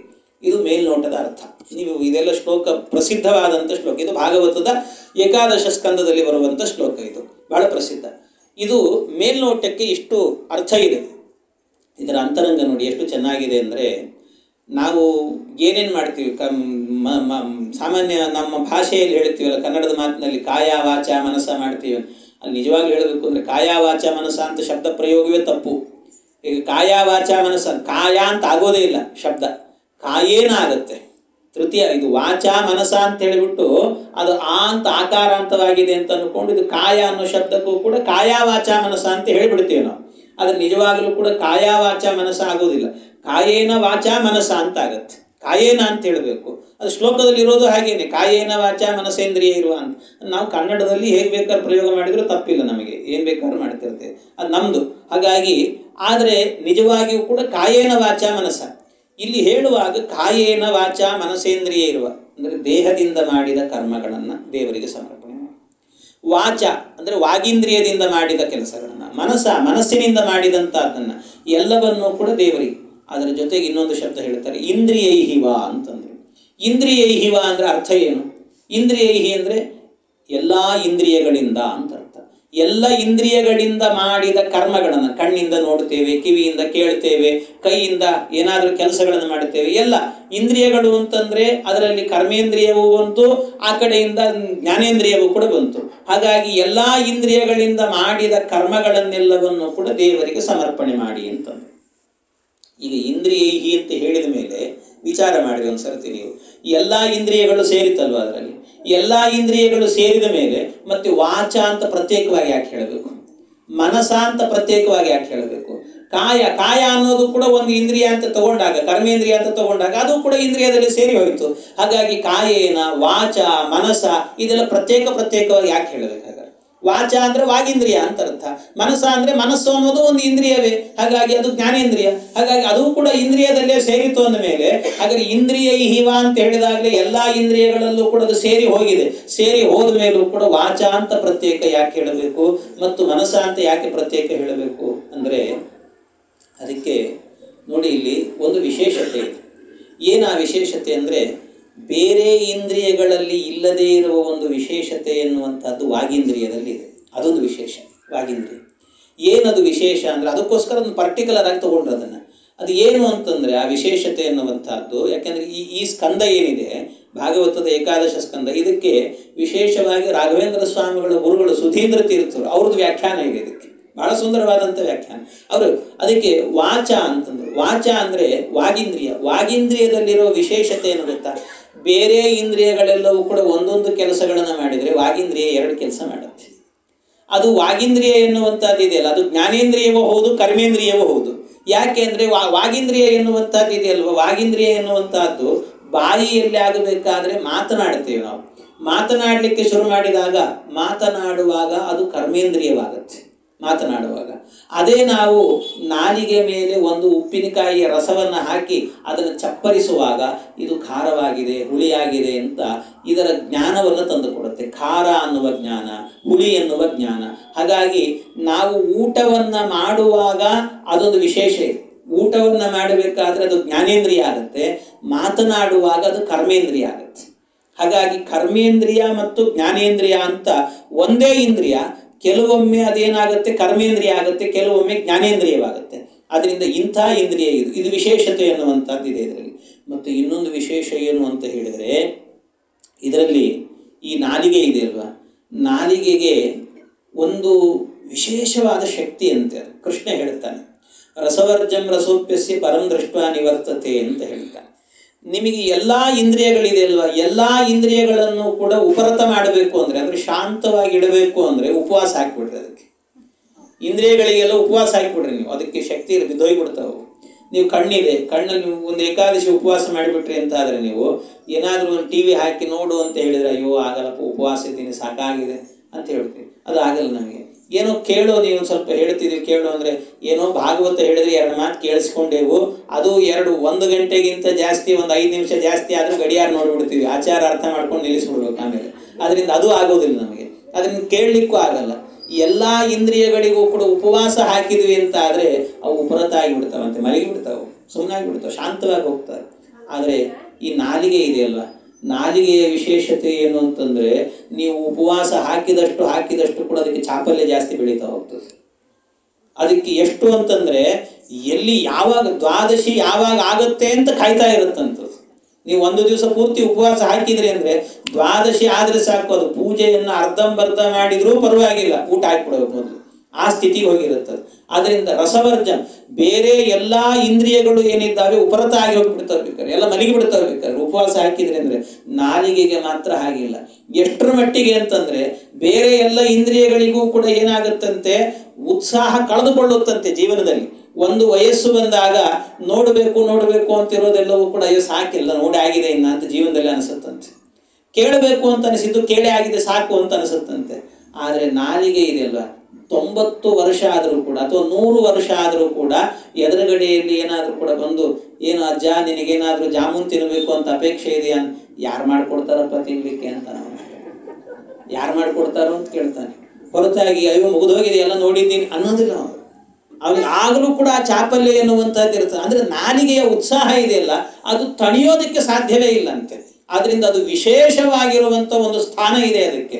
ಅದಕ್ಕೋಸ್ಕರವಾಗಿ ಅದು ಯಾವಾಗ ತಣಿಸುತ್ತೆ ಅಂತ ಹೇಳಿದರೆ ನಿಮಗೆ ಯಾವತ್ತಿಗೆ ಹೋದರೂ ತಣಿಸೋದಿಲ್ಲ. ಆದರೆ ಪರಂ ದೃಷ್ಟ ನಿವರ್ತತೆ, ಭಗವಂತನನ್ನು ನೋಡಿದ ಮೇಲೆ ಆಗ ನಾಲಿಗೆಯ ಚಾಪಲ್ಯ ಕಡಿಮೆ ಆಗ್ತಾ ಹೋಗ್ತದಂತೆ. ನಾಲಿಗೆ ರುಚಿ ಬೇಕು, ಇನ್ನೊಂದು ಮತ್ತೊಂದು ಅದೆಲ್ಲ ಬಯಸಲಿಕ್ಕೆ ಕಡಿಮೆ ಆಗ್ತಾ ಹೋಗುತ್ತೆ. ಅಂದರೆ ನಮಗೆ ಆರೋಗ್ಯಕರವಾದ ಸ್ಥಿತಿಯಲ್ಲಿದ್ದಾಗ ನಾವು ನಾಲಿಗೆ ಮಾತ್ರ ನಿಲ್ಲೋದೇ ಇಲ್ಲ, ಏನಾದರೂ ಬೇಕು ಅಂತ ಅನಿಸ್ತಾನೆ ಇರುತ್ತಂತೆ ಸದಾ ಕಾಲದಲ್ಲಿ. ಅದನ್ನು ಕಟ್ಟಿ ಹಾಕಲಿಕ್ಕೆ ಬಹಳ ಕಷ್ಟ ಅದು ಅಂತ ಹೇಳ್ತಾರೆ. ಆದ್ದರಿಂದ ಅದರಲ್ಲಿ ಒಂದು ವಿಶೇಷತೆ ಇದೆ. ಆದ್ದರಿಂದ ಅದರಿಂದ ಮಾಡುವ ಒಂದೊಂದು ಕೆಲಸಗಳು ಇದೆಯಲ್ವ, ಅದು ವಿಶೇಷವಾಗಿ ದೇವರಿಗೆ ಸಮರ್ಪಣೆ ಆಗಬೇಕು. ಯಾಕೆ ಅದು ಸಮರ್ಪಣೆ ಆದರೆ ಮಾತ್ರ ದೇವರು ನಮ್ಮ ನಾಲಿಗೆಯ ರುಚಿಯನ್ನು ಕಡಿಮೆ ಮಾಡ್ತಾನೆ. ಆ ರುಚಿ ಕಡಿಮೆ ಆಗೋದು ಯಾವಾಗ? ದೇವರ ದರ್ಶನ ಆದಾಗಲೇ. ಹಾಗಾಗಿ ದೇವರ ದರ್ಶನ ಆಗುವಲ್ಲಿಯ ತನಕಲೂ ಕೂಡ ಅದು ಬಹಳ ಮುಖ್ಯ. ಆದ್ದರಿಂದಾಗಿ ಅದನ್ನು ವಿಶೇಷವಾಗಿ ಹೇಳ್ತಾ ಇದ್ದಾರೆ. ಏನು ಅಂದರೆ ಅದನ್ನು ದೇವರಿಗೆ ಸಮರ್ಪಣೆ ವಾಚ ಅಂತ ಹೇಳಿದ್ರು. ಅದಕ್ಕೋಸ್ಕರ ಅದು ಇಂದ್ರಿಯಗಳಲ್ಲಿ ಸೇರಿದ್ರೂ ಕೂಡ ಅದನ್ನು ಪ್ರತ್ಯೇಕವಾಗಿ ಹೇಳೋದರ ಉದ್ದೇಶ ಏನು ಅಂದರೆ ಈ ಉದ್ದೇಶ ಎನ್ನುವಂಥದ್ದಿತ್ತು ಅಂತ ತಿಳ್ಕೊಳ್ಬೇಕು. ಇನ್ನು ಅಷ್ಟೇ ಅಲ್ಲ, ಅದರ ಜೊತೆಗೆ ಮನಸ್ಸ ಅಂತ ಹೇಳಿದ್ರು. ಮನಸ್ಸು ಅಂತ ಹೇಳಿದರೆ ಅದೊಂದು ಇಂದ್ರಿಯ, ಮನಸ್ಸು ಅನ್ನುವಂಥದ್ದು. ಆ ಮನಸ್ಸು ಅನ್ನುವಂಥ ಏನು ಇಂದ್ರಿಯ ಇದೆಯಲ್ವಾ, ಈ ಮನಸ್ಸು ಎನ್ನುವಂಥ ಇಂದ್ರಿಯದ್ದು ಕೂಡ ಒಂದು ವಿಶೇಷತೆ ಏನು ಅಂತ ಹೇಳಿದರೆ ಅದಕ್ಕೆ ಯಾರಿಗೂ ಇಲ್ಲದೇ ಇರುವ ಸಾಮರ್ಥ್ಯ ಅದಕ್ಕೊಂದಿದೆ. ನೀವು ಯಾವ ಇಂದ್ರಿಯಗಳಿಂದ ಏನು ಕೆಲಸ ಮಾಡಿದರೂ ಕೂಡ ಅದು ಇಲ್ಲ ಅಂದರೆ ಏನು ನಡೆಯೋದಿಲ್ಲ. ನಿಮಗೆ ಇಲ್ಲಿದ್ದೀರಿ, ಎಲ್ಲರೂ ಕೂಡ ಭಾಗವತ ಕೇಳ್ತಾ ಇದ್ದೀರಿ, ಆದರೆ ನಿಮ್ಮ ಮನಸ್ಸೆಲ್ಲವೂ ಕೂಡ ಮನೆಯಲ್ಲಿದೆ ಅಂದರೆ ಮನೆಗೆ ಯಾವಾಗ ಹೋಗ್ತೀನಿ, ಅಲ್ಲಿ ಏನು ಕೆಲಸ ಇದೆ, ಅದು ಏನು ಮಾಡಬೇಕು, ಮನೆಗೆ ಹೋದ್ಮೇಲೆ ಏನು ಮಾಡಬೇಕು, ಮಲಗಬೇಕು, ಊಟ ಮಾಡಬೇಕು, ಅಡಿಗೆ ಆಗಬೇಕು, ಇದನ್ನು ಯೋಚನೆ. ಅಂದರೆ ನೀವು ಇಲ್ಲಿ ಕೂತಿದ್ದೀರಿ, ಆದರೆ ನನ್ನ ಶಬ್ದ ಕಿವಿಗೆ ಬೀಳ್ತಾ ಇದೆ, ಮನಸ್ಸು ಇಲ್ಲಿಲ್ಲ ಅಂದರೆ ಯಾವುದು ಒಳಗೋಗೋದಿಲ್ಲ. ಹಾಗಾಗಿ ಮನಸ್ಸು ಎನ್ನುವಂಥದ್ದು ಬಹಳ ಮುಖ್ಯವಾಗಿರುವಂಥದ್ದು, ಬಹಳ ಮುಖ್ಯ. ಬರೀ ನಾನು ಹೇಳ್ತಿರೋದು ಬರೀ ಕಿವಿಯಿಂದ ಕೇಳೋದಷ್ಟೇ ಅಲ್ಲ. ನೀವು ಕಣ್ಣಿಂದ ನೋಡ್ತಾ ಇದ್ದೀರಿ, ಕಣ್ಣಿಂದ ನೋಡಬೇಕಾದ್ರೂ ಕೂಡ ದಾರಿಯಲ್ಲಿ ಹೋಗ್ತಾ ಇದ್ದೀರಿ, ದಾರಿಯಲ್ಲಿ ಹೋಗುವಾಗ ಬಸ್ಸಲ್ಲಿ ಕೂತ್ಕೊಂಡು ಎಲ್ಲ ವಸ್ತುಗಳನ್ನು ನೋಡ್ತಾ ಹೋಗ್ತಿದ್ದೀರಿ. ಬಸ್ಸಲ್ಲಿ ಹೋಗಬೇಕಾದ್ರೆ ಯಾವುದನ್ನು ನೋಡ್ತಾ ಹೋಗಿ, ಎಷ್ಟೋ ಗಿಡಗಳನ್ನು ನೋಡಿದ್ರಿ, ಎಷ್ಟೋ ಮರಗಳನ್ನು ನೋಡಿದ್ರಿ, ಎಷ್ಟೋ ಹುಲ್ಲುಗಳನ್ನು ನೋಡಿದ್ರಿ, ಎಲ್ಲ ನೋಡಿದ್ರಿ. ಆದರೆ ನೋಡಬೇಕಾದ್ರೆ ಇಷ್ಟೆಲ್ಲ ನೋಡಿದ್ದೀರಿ, ಅಲ್ಲಿ ಒಂದೇನೋ ಇತ್ತಲ್ಲ, ಅದು ಏನು ಅಂದರೆ ಅಯ್ಯೋ ನೋಡಿದೆ ಏನು ಅಂತ ಗೊತ್ತಾಗ್ತಾ ಇಲ್ಲ. ಯಾಕೆ ಅಂದರೆ ಮನಸ್ಸಿಲ್ಲ ಅಲ್ಲಿ. ಸೊ ಮನಸ್ಸು ಅನ್ನುವಂಥದ್ದಿದೆ. ನೀವು ನೋಟಕ್ಕೂ ಕೂಡ ಮನಸ್ಸು ಬಹಳ ಮುಖ್ಯ ಆಗುತ್ತೆ. ನೀವು ಕೇಳೋದ್ರಿಂದ ಹಿಡ್ಕೊಂಡು, ನೋಡೋದ್ರಿಂದ ಹಿಡ್ಕೊಂಡು, ನಾಲಿಗೆಯಿಂದ ಹಿಡ್ಕೊಂಡು, ನೀವು ಯಾರಾದರೂ ಕೊಟ್ಟಾಗ ಮನಸ್ಸಿಲ್ಲದೆ ತಿಂದ್ರಿ ಅಂದರೆ ಅದು ಏನು ಅಂತಲೂ ಗೊತ್ತಾಗಲ್ಲ ನಮಗೆ. ಆ ರೀತಿ ಆಗುತ್ತೆ, ಹಿಂಸೆ ಆಗುತ್ತೆ. ಹಾಗಾಗಿ ಈ ರೀತಿ ಎಲ್ಲ ಇಂದ್ರಿಯಗಳು ಕೂಡ ಒಂದು ಕೆಲಸವನ್ನು ಮಾಡಬೇಕು ಅಂದರೆ ಅವು ಸರಿಯಾದ ರೀತಿಯಲ್ಲಿ ಕೆಲಸ ಮಾಡಬೇಕು ಅಂದರೆ ಮನಸ್ಸು ಅನ್ನುವಂಥದ್ದು ಬಹಳ ಮುಖ್ಯವಾದದ್ದು. ಆದ್ದರಿಂದ ಅದನ್ನು ಪ್ರತ್ಯೇಕವಾಗಿ ಹೇಳಿ, ಅದರಲ್ಲೂ ಏನಂದರೆ ಮನಸ್ಸು ಅಂತ ಹೇಳಿದರೆ ಸಂಕಲ್ಪ ವಿಕಲ್ಪಾತ್ಮಕಂ ಮನಃ ಅಂತ ಹೇಳುತ್ತಾರೆ. ಅದು ಸಂಕಲ್ಪವನ್ನು ಮಾಡುತ್ತೆ, ವಿಕಲ್ಪವನ್ನು ಮಾಡುತ್ತಂತೆ. ಸಂಕಲ್ಪವನ್ನು ಅಂದರೆ ಇಚ್ಛೆ, ಹೀಗೆ ಮಾಡಬೇಕು ಅಂತ ಒಂದು ಇಚ್ಛೆ ಬರ್ತದೆ. ವಿಕಲ್ಪ ಅಂದರೆ ಇದನ್ನು ಬಿಡಬೇಕು ಅಂತ ಇಚ್ಛೆ, ಇದು ಮಾಡಬಾರದು ಅಂತ ಇಚ್ಛೆ. ಇಂಥದ್ದನ್ನು ಎರಡನ್ನೂ ಮಾಡುವಂಥ ಸಾಮರ್ಥ್ಯ ಇರುವಂಥದ್ದು ಅದು ಮನಸ್ಸಿಗೆ ಮಾತ್ರ. ಆದ್ದರಿಂದ ಆ ಮನಸ್ಸು ಅನ್ನೋದು ಬಹಳ ಮುಖ್ಯ. ಆದ್ದರಿಂದ ಅದು ಇಂದ್ರಿಯಗಳಲ್ಲಿ ಸೇರಿದ್ರೂ ಕೂಡ ಪ್ರತ್ಯೇಕವಾಗಿ ಎಲ್ಲ ಇಂದ್ರಿಯಗಳ ಕೆಲಸವೂ ಕೂಡ ಅದು ಮುಖ್ಯ. ಆ ಕೆಲಸ ಮಾಡಬೇಕಾದ್ರೆ ಅದು ಮುಖ್ಯ. ಆದ್ದರಿಂದಾಗಿ ಆ ಇಂದ್ರಿಯ ಎನ್ನುವುದು ಪ್ರತ್ಯೇಕವಾಗಿ ವಿಶೇಷತೆಯನ್ನು ಪಡೆದಿದೆ. ಆ ದೃಷ್ಟಿಯಿಂದಾಗಿ ಅದನ್ನು ಪ್ರತ್ಯೇಕವಾಗಿ ಹೇಳಿದ್ರಂತೆ. ಹೀಗೆ ಮನಸ ಇಂದ್ರಿಯೈಹಿವ, ಬೇರೆ ಬೇರೆ ಇಂದ್ರಿಯಗಳು ಎಲ್ಲ ಇಂದ್ರಿಯಗಳಿಂದಲೂ ಕೂಡ ಮಾಡಿದಂಥ ಕರ್ಮ ಅಂತ ಹೇಳಿದರು. ಇನ್ನು ಬುದ್ಧ್ಯ ಅಂತ ಹೇಳಿದರೆ ನಿರ್ಧಾರ ಅಂತ ಅರ್ಥ. ನಿರ್ಧಾರ ನಮ್ಮ ಬುದ್ಧಿಯಿಂದ ಮಾಡೋದು, ನಿರ್ಧಾರದಿಂದ. ಯಾವುದೇ ಒಂದು ಕೆಲಸವನ್ನು ಮಾಡಬೇಕಾದರೂ ಕೂಡ ಸಂಶಯದಿಂದ ಮಾಡಬಾರದು, ನಿರ್ಧಾರದಿಂದ ನಿಶ್ಚಯವಾಗಿ ಮಾಡಬೇಕು ಅಂತ ಅರ್ಥ. ನೀವು ನಿಶ್ಚಯವಾಗಿ ಮಾಡಲಿಲ್ಲ ಅಂದರೆ ಕೆಲಸವನ್ನು ಮಾಡುವಾಗ ದೇವರ ಕರ್ಮವನ್ನು, ದೇವರ ಕೆಲಸ ಮಾಡ್ತಿದ್ದೀರಿ, ದೇವರ ಕೆಲಸವನ್ನು ಮಾಡುವಾಗ ಅಲ್ಲಿ ನಿರ್ಧಾರ ಇಲ್ಲದೆ ಇದ್ದರೆ ನಿಮಗೆ ಪುಣ್ಯ ಅನ್ನೋದು ಪೂರ್ಣ ಇಲ್ಲ ಅಂತ ಅರ್ಥ. ನಿಮಗೆ ಪೂರ್ತಿಯಾದ ಪುಣ್ಯ ಬರಬೇಕು ಅಂತಾದರೆ ನಿಶ್ಚಯ ಇರಬೇಕು. ದೇವರಿದ್ದಾನೆ ಅಂತ ಗಟ್ಟಿ ನಂಬಿಕೆ. ಎಲ್ಲರೂ ಮಾಡುತ್ತಿದ್ದಾರೆ ಸೇವೆಯನ್ನು, ನಾನು ಒಂದು ಸೇವೆ ಮಾಡಿಬಿಡೋಣಂತೆ ಅಂತ ಅಂದ್ಕೊಂಡು ಸೇವೆ ಮಾಡಿದರೆ ನಿಮಗೆ ಆ ಪುಣ್ಯ ಇಲ್ಲ. ಆ ಪುಣ್ಯ ಬರಬೇಕು ಅಂತ ಆದರೆ ನಿರ್ಧಾರ, ಅವನು ಮಾಡಿದ್ದಾನೆ ಅಂತ ನಾನು ಮಾಡೋದಲ್ಲ, ನನಗೆ ಒಂದು ನಂಬಿಕೆ ಇದೆ, ದೇವರಿದ್ದಾನೆ ಅನ್ನೋ ವಿಶ್ವಾಸ ಇದೆ, ಅದಕ್ಕೋಸ್ಕರ ಅವನಿಗೊಂದು ಪಂಚಾಮೃತ ಅಭಿಷೇಕ ಮಾಡಿಸ್ತೇವೆ. ಈ ನಿಶ್ಚಯ ಇರಬೇಕು. ನಿಮಗೆ ಒಂದು ದೃಷ್ಟಾಂತ ಕೊಡುತ್ತೇನೆ ನಿಮಗೆ. ಈ ಕೃಷ್ಣ ಒಮ್ಮೆ ಏನು ಹೇಳಿದ ಅಂದರೆ ಯಜ್ಞವನ್ನು ಮಾಡಬೇಕು ಅಂತ ಹೇಳಿದ. ಅಶ್ವಮೇಧ ಯಾಗವನ್ನು ಮಾಡೋಣ. ಅಶ್ವಮೇಧ ಯಾಗ ಮಾಡಬೇಕು ಅಂದಾಗ ಅದಕ್ಕೇನು ಅಂದರೆ ಕುದುರೆಯನ್ನು ಬಿಡಬೇಕು. ಕುದುರೆಯನ್ನು ಬಿಟ್ಟರೆ ಅದು ಎಲ್ಲ ಕಡೆ ಹೋಗುತ್ತೆ. ಹೋದಾಗ ಊರೂರಿಗೆ ಹೋದಲ್ಲೆಲ್ಲ ಕಡೆಯಲ್ಲೂ ಕೂಡ ಕಪ್ಪ ಕಾಣಿಕೆಯನ್ನು ತರಬೇಕು. ಅದಕ್ಕೆ ಎಲ್ಲರೂ ಕೂಡ ಸೋತಿದ್ದೇನೆ ಅಂತ ಒಪ್ಪಿಕೊಂಡು, ನಿಮಗೆ ಸ್ವಾಮಿ ನೀವು ಮಾಡುವಂಥ ಯಾಗಕ್ಕೆ ನಮ್ಮ ಸಮ್ಮತಿ ಇದೆ, ತಗೊಳ್ರಿ ನೀವು ಅಂತ ಕೊಡಬೇಕಂತೆ. ಆ ರೀತಿ ಅದಕ್ಕೆ ಧರ್ಮರಾಜ ಮತ್ತು ಭೀಮ ಇಬ್ಬರು ಇದ್ರು. ಇಬ್ಬರ ಎದರಲ್ಲೂ ಕೂಡ ಕೃಷ್ಣ ಹೇಳಿದ, ಹೀಗೆ ರಾಜಸೂಯ ಯಾಗವನ್ನು ಮಾಡಬೇಕು, ನೀವೇ ಮಾಡ್ರಿ ಅಂತ ಕೃಷ್ಣ ಸೂಚನೆ ಕೊಟ್ಟ. ಕೃಷ್ಣ ಸೂಚನೆ ಕೊಟ್ಟ ಕೂಡಲೇ ಆಯಿತು ಅಂತ ಭೀಮ ಹೇಳಿದ. ಆದರೆ ಧರ್ಮರಾಜ ಹೇಳಿದ, ಕೃಷ್ಣ ಅಶ್ವಮೇಧ ಯಾಗ ಮಾಡಬೇಕು ಅಂದರೆ ಕುದುರೆ ಬಿಡಬೇಕಲ್ಲಪ್ಪ, ಆಗ ಎಲ್ಲ ಕಡೆಯಿಂದ ಕಪ್ಪ ಕಾಣಿಕೆ ತರಬೇಕು. ಅದು ತರಬೇಕು ಅಂದರೆ ಏನು ಸಾಮಾನ್ಯ ವ್ಯಕ್ತಿನ, ಜರಾಸಂಧ ಇದ್ದಾನು ಮಾರಾಯ. ಅದಕ್ಕೆ ಬೇರೆ ಕೃಷ್ಣ ಹೇಳಿದ, ಈ ಜರಾಸಂಧ ನನ್ನ ಹತ್ರಕ್ಕೆ 17 ಬಾರಿ ಯುದ್ಧಕ್ಕೆ ಬಂದಾಗಲೂ ಕೂಡ ನಾನು ಸೋತಿದ್ದೇನೆ ಅಂತ ಅಂದ್ಬಿಟ್ಟ ಈ ಕೃಷ್ಣ. ನಾನೇ ಸೋತಿದ್ದೀನಿ. ನಿಜವಾಗ್ಲೂ ಅವರು ಸೈನ್ಯವನ್ನೆಲ್ಲ ಸಂಹಾರ ಮಾಡಿ ಕಳಿಸಿದ್ದಾನೆ ಕೃಷ್ಣ, ಅವನ್ನ ಮಾತ್ರ ಬಿಟ್ಟು ಕಳಿಸಿದ್ದ. ಆದರೆ ಕೃಷ್ಣ ಹೇಳಿದ, ಅಯ್ಯೋ ಅವನು ಬಹಳ ಕಷ್ಟಪ್ಪ, ಅವನ್ನ ಎದುರಿಸೋದು ಅಷ್ಟು ಸುಲಭವಿಲ್ಲ ಅಂತ ಬೇರೆ ಕೃಷ್ಣ ಹೇಳಿಬಿಟ್ಟ. ಹೇಳಿದ ಕೂಡಲೇ ಸಂದೇಹ, ಕೃಷ್ಣ ನಮ್ಮಿಂದ ಆಗಲ್ಲಪ್ಪ ಇದು ಮಾಡಲಿಕ್ಕೆ, ಬೇಡೋ ಮರ ಇದು, ಈ ಯಾಗ ಇದೆಲ್ಲ ಬೇಡ ಬೇಡ, ಸುಮಿತ್ ಬಿಡಬೇಡ ಅಂತ. ಈ ಭೀಮ ಹೇಳ್ತಾನೆ, ಪ್ರಯತ್ನಮೇಕಮಗ್ರತೋ ವಿಧಾಯ ಭೂತಿ ಮಾಪ್ನುಮಃ. ಕೃಷ್ಣ ನಿನ್ನ ಅನುಗ್ರಹ ನನಗಿದೆ, ಜೊತೆಗೆ ನನ್ನ ಪ್ರಯತ್ನ ಇದೆ. ಇದು ಇತ್ತು ಅಂತಾದರೆ ಯಾರಿಗೆ ತಾನೇ ಗೆಲುವಿಲ್ಲ ಹೇಳೋ ಜೀವನದಲ್ಲಿ.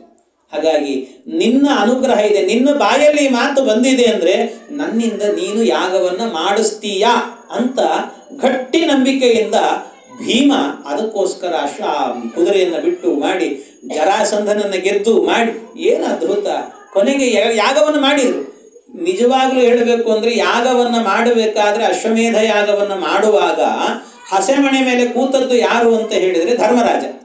ಸಂಕಲ್ಪ ಮಾಡಿದ್ಯಾರು ಅಂದರೆ ಧರ್ಮರಾಜ. ಕೃಷ್ಣಾರ್ಪಣೆ ಬಿಟ್ಟದ್ದು ಯಾರು ಅಂದರೆ ಧರ್ಮರಾಜ. ಮತ್ತು ಭೀಮ ಏನು ಮಾಡ್ತಾ ಇದ್ದ ಅಂದರೆ ಊಟದ ವ್ಯವಸ್ಥೆ ನೋಡ್ಕೊಳ್ತಿದ್ದಂತೆ.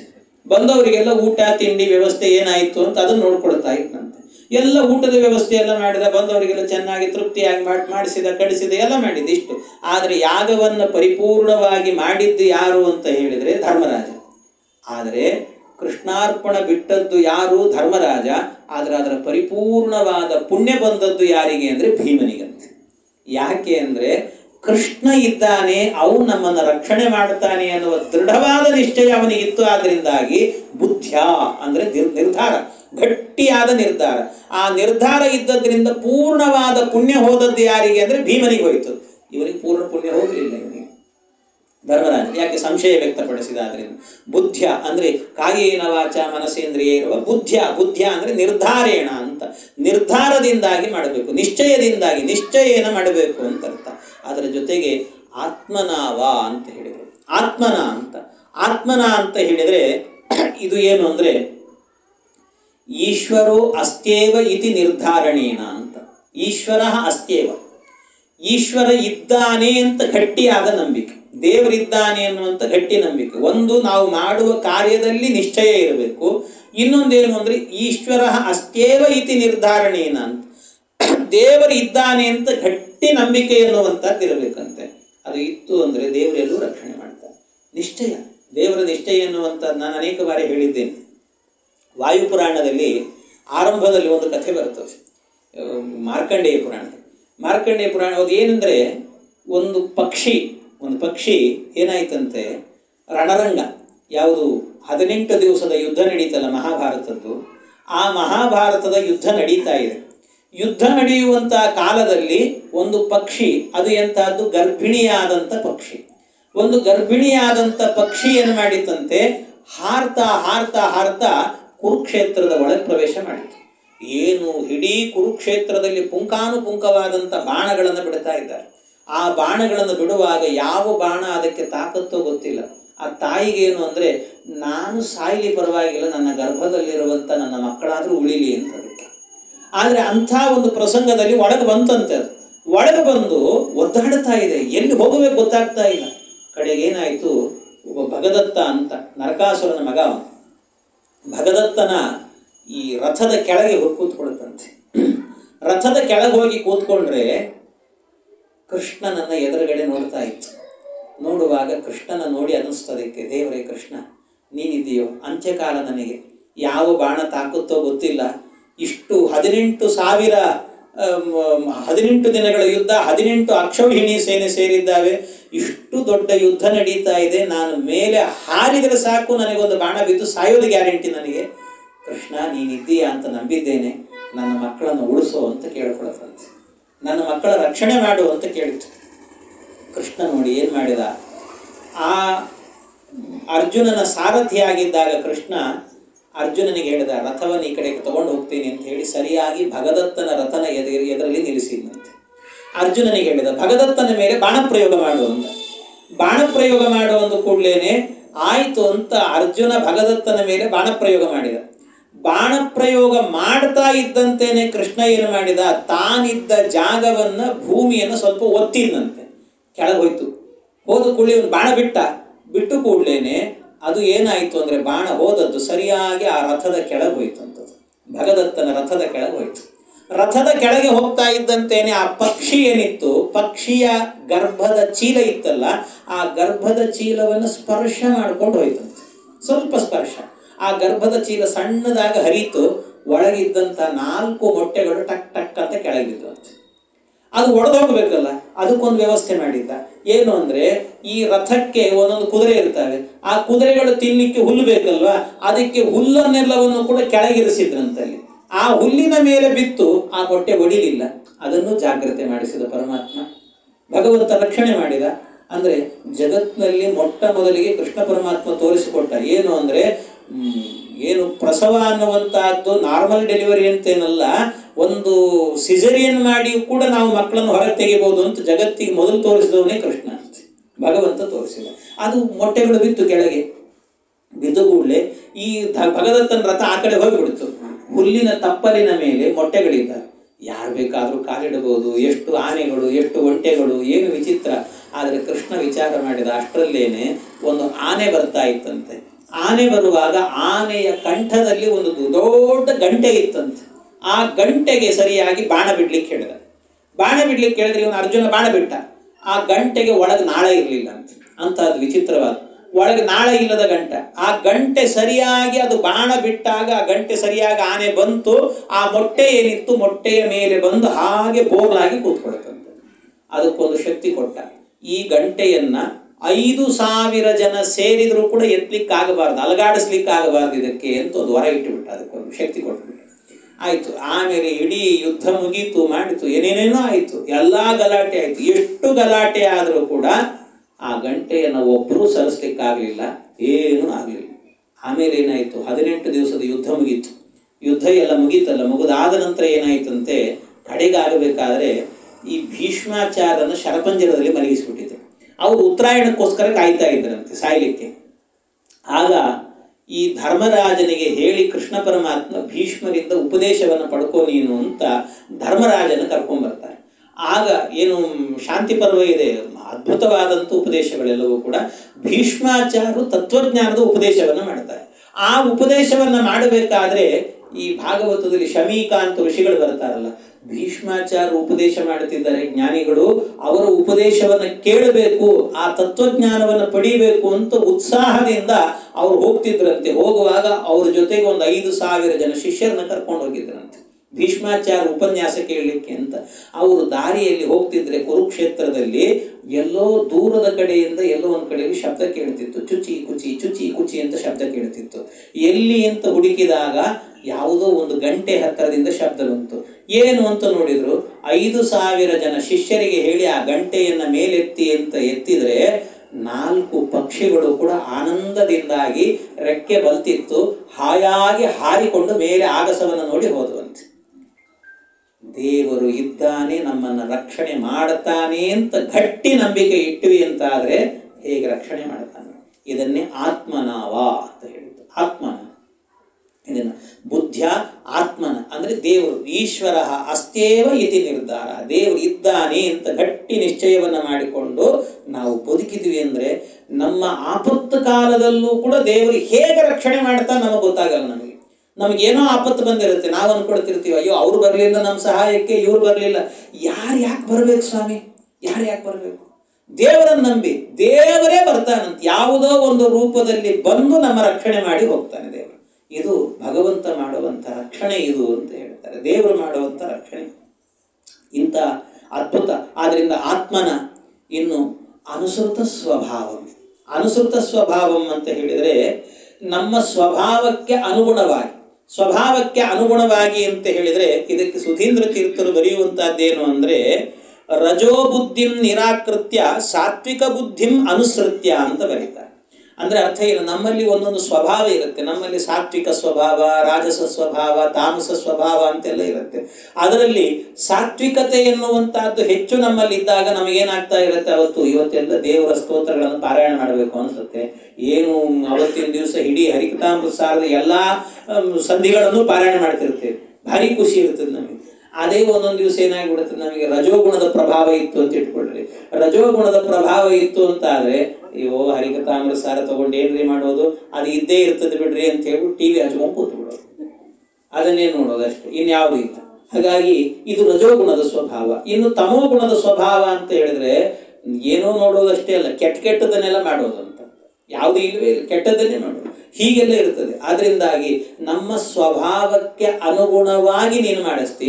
ಅದಕ್ಕೋಸ್ಕರ ಅನುಸೃತ ಸ್ವಭಾವಂ ಅಂತ ಹೇಳಿದರೆ ರಜೋಬುದ್ಧಿಂ ನಿರಾಕೃತ್ಯ, ನಮ್ಮಲ್ಲಿ ಇರುವಂಥ ರಜೋಬುದ್ಧಿಯನ್ನು ಕಡಿಮೆ ಮಾಡಿ ಸಾತ್ವಿಕ ಬುದ್ಧಿಂ ಅನುಸೃತ್ಯ, ಸಾತ್ವಿಕ ಬುದ್ಧಿಯನ್ನು ಹೆಚ್ಚು ಮಾಡಿ ನಮ್ಮಿಂದ ಕರ್ಮವನ್ನು ಮಾಡಿಸು ಅಂತ ಕೇಳೋದಂತೆ.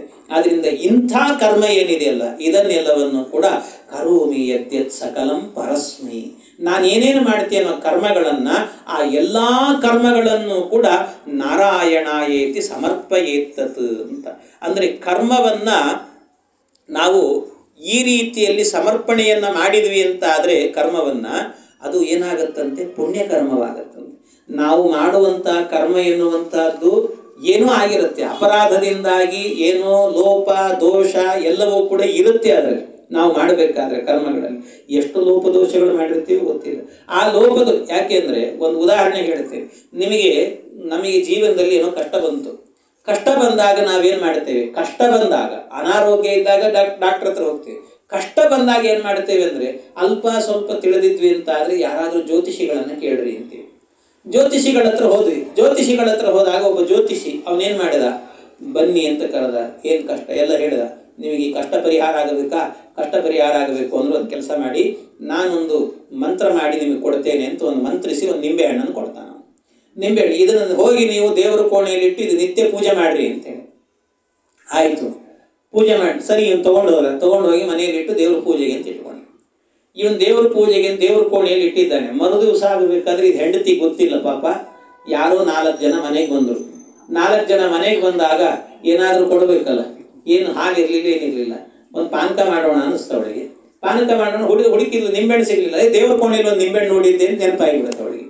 ಹೋದ್ಲು, ದೇವ್ರ ಕೋಣೆ ನಿಂಬೆಹಣ್ಣು ತಂದ್ಲು, ಹೆಚ್ಚಿದ್ಲು, ಅದನ್ನ ಹಿಂಡಿದ್ಲು, ಪಾನಕ ಮಾಡಿದ್ಲು, 4 ಜನರಿಗೆ ಕೊಟ್ಲು, ಜೊತೆಗೆ ತನ್ನ ಗಂಡನಿಗೂ ಕೊಟ್ಬಿಟ್ರು, ಎಲ್ರಿಗೂ ಕೊಟ್ಲು.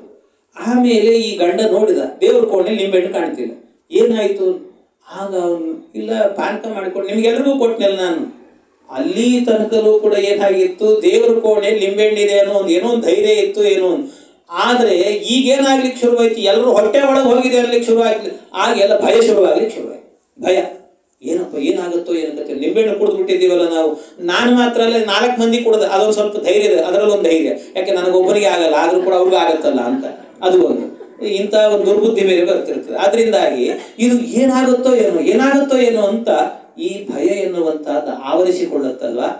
ಆ ಸಂದರ್ಭದಲ್ಲಿ ನೀವು ಮಾಡಿದ ಕರ್ಮ ಏನಿದೆಯಲ್ವ, ತಪ್ಪು ಮಾಡಿದ್ವಿ ಅಂತ ನಿಮಗೆ ಅನಿಸಿದೆಯಲ್ಲ, ಆ ತಪ್ಪು ಮಾಡಿದ್ದೇವೆ ಅಂತ ಅನಿಸಿದಾಗ ಅದನ್ನು ದೇವರಿಗೆ ಸಮರ್ಪಣೆ ಮಾಡಿಬಿಡ್ರಿ.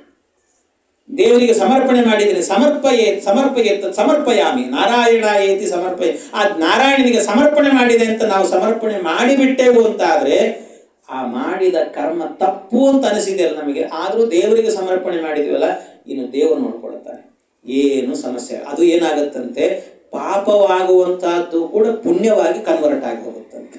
ಅದಕ್ಕೋಸ್ಕರವಾಗಿ ನಾರಾಯಣ ಏತಿ ಸಮರ್ಪಯಾಮಿ.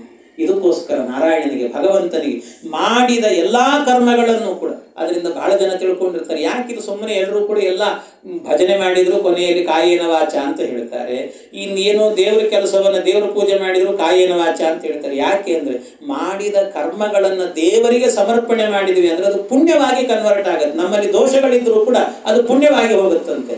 ಅದಕ್ಕೋಸ್ಕರವಾಗಿ ನಾರಾಯಣ ಏತಿ ಸಮರ್ಪಯಾಮಿ ಸಮರ್ಪಯೇತತ್, ಈ ರೀತಿ ಸಮರ್ಪಣೆಯನ್ನು ಮಾಡಬೇಕು ಅಂತ ಇದು ಕೊನೆಯದಾಗಿ ಮಾಡಬೇಕಾಗಿರುವಂತಹದ್ದು. ಇಷ್ಟು ಮಾಡಬೇಕು ಮುಖ್ಯವಾಗಿ. ಅಲ್ಲ, ಹಾಗಾದರೆ ಈ ಭಯ ಎನ್ನುವಂತಹದ್ದು ಸಂಸಾರದಲ್ಲಿ ಇದೆ ಅಲ್ವಾ, ಈ ಭಯ ಎನ್ನುವುದು ಹೋಗಬೇಕು ಅಂದರೆ ಇದನ್ನು ಮಾಡಿದ್ರಿ ನೀವು, ಇಷ್ಟೆಲ್ಲ ಮಾಡಿದ ಅಂದರೆ ಒಂದು ಭಗವಂತನ ಅಚ್ಯುತಸ್ಯ ಪಾದಾಂಬುಜೋಪಾಸನಂ ಅಂತ ಭಗವಂತನ ಪಾದದ ಉಪಾಸನೆ ಮಾಡಬೇಕು ಅಂತ ಹೇಳಿದ್ರಿ. ಆಮೇಲೆ ಜೊತೆಗೆ ಎಲ್ಲವನ್ನೂ ಕೂಡ ದೇವರಿಗೆ ಸಮರ್ಪಣೆ ಮಾಡಬೇಕು ಅಂತ ಹೇಳಿದ್ರಿ. ಆಮೇಲೆ ಋಷಭನಾಮಕ ಪರಮಾತ್ಮ ಹೇಳಿದ ದಾರಿಯಲ್ಲಿ ನಡೆದರೆ ನಮಗೆ ಕೆಳಗೆ ಬೀಳೋದಿಲ್ಲ ನಾವು ಅಂತ ಹೇಳಿದ್ರಿ. ಇಷ್ಟೆಲ್ಲ ಹೇಳಿದ್ರಿ. ಆದರೆ ಈ ಭಯ ಎನ್ನುವುದು ಯಾಕೆ ಬರುತ್ತೆ ಜೀವನದಲ್ಲಿ?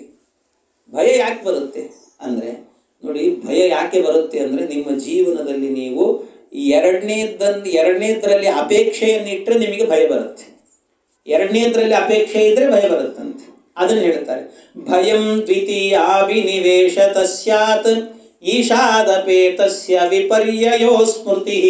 ಎಷ್ಟು ಚೆನ್ನಾಗಿ ಹೇಳಿದ್ದಾರೆ ನೋಡಿ, ಇಷ್ಟೇ ಹೇಳಿಬಿಟ್ರು. ಭಯಂ ದ್ವಿತೀಯಾಭಿನಿವೇಶತ ಸ್ಯಾತ್ ಈಶಾದಪೇತಸ್ಯ ವಿಪರ್ಯಯೋ ಸ್ಮೃತಿ. ಭಯಂ ದ್ವಿತೀಯಾಭಿನಿವೇಶತ ಸ್ಯಾತ್ ಈಶಾದ್ ಅಪೇತಸ್ಯ.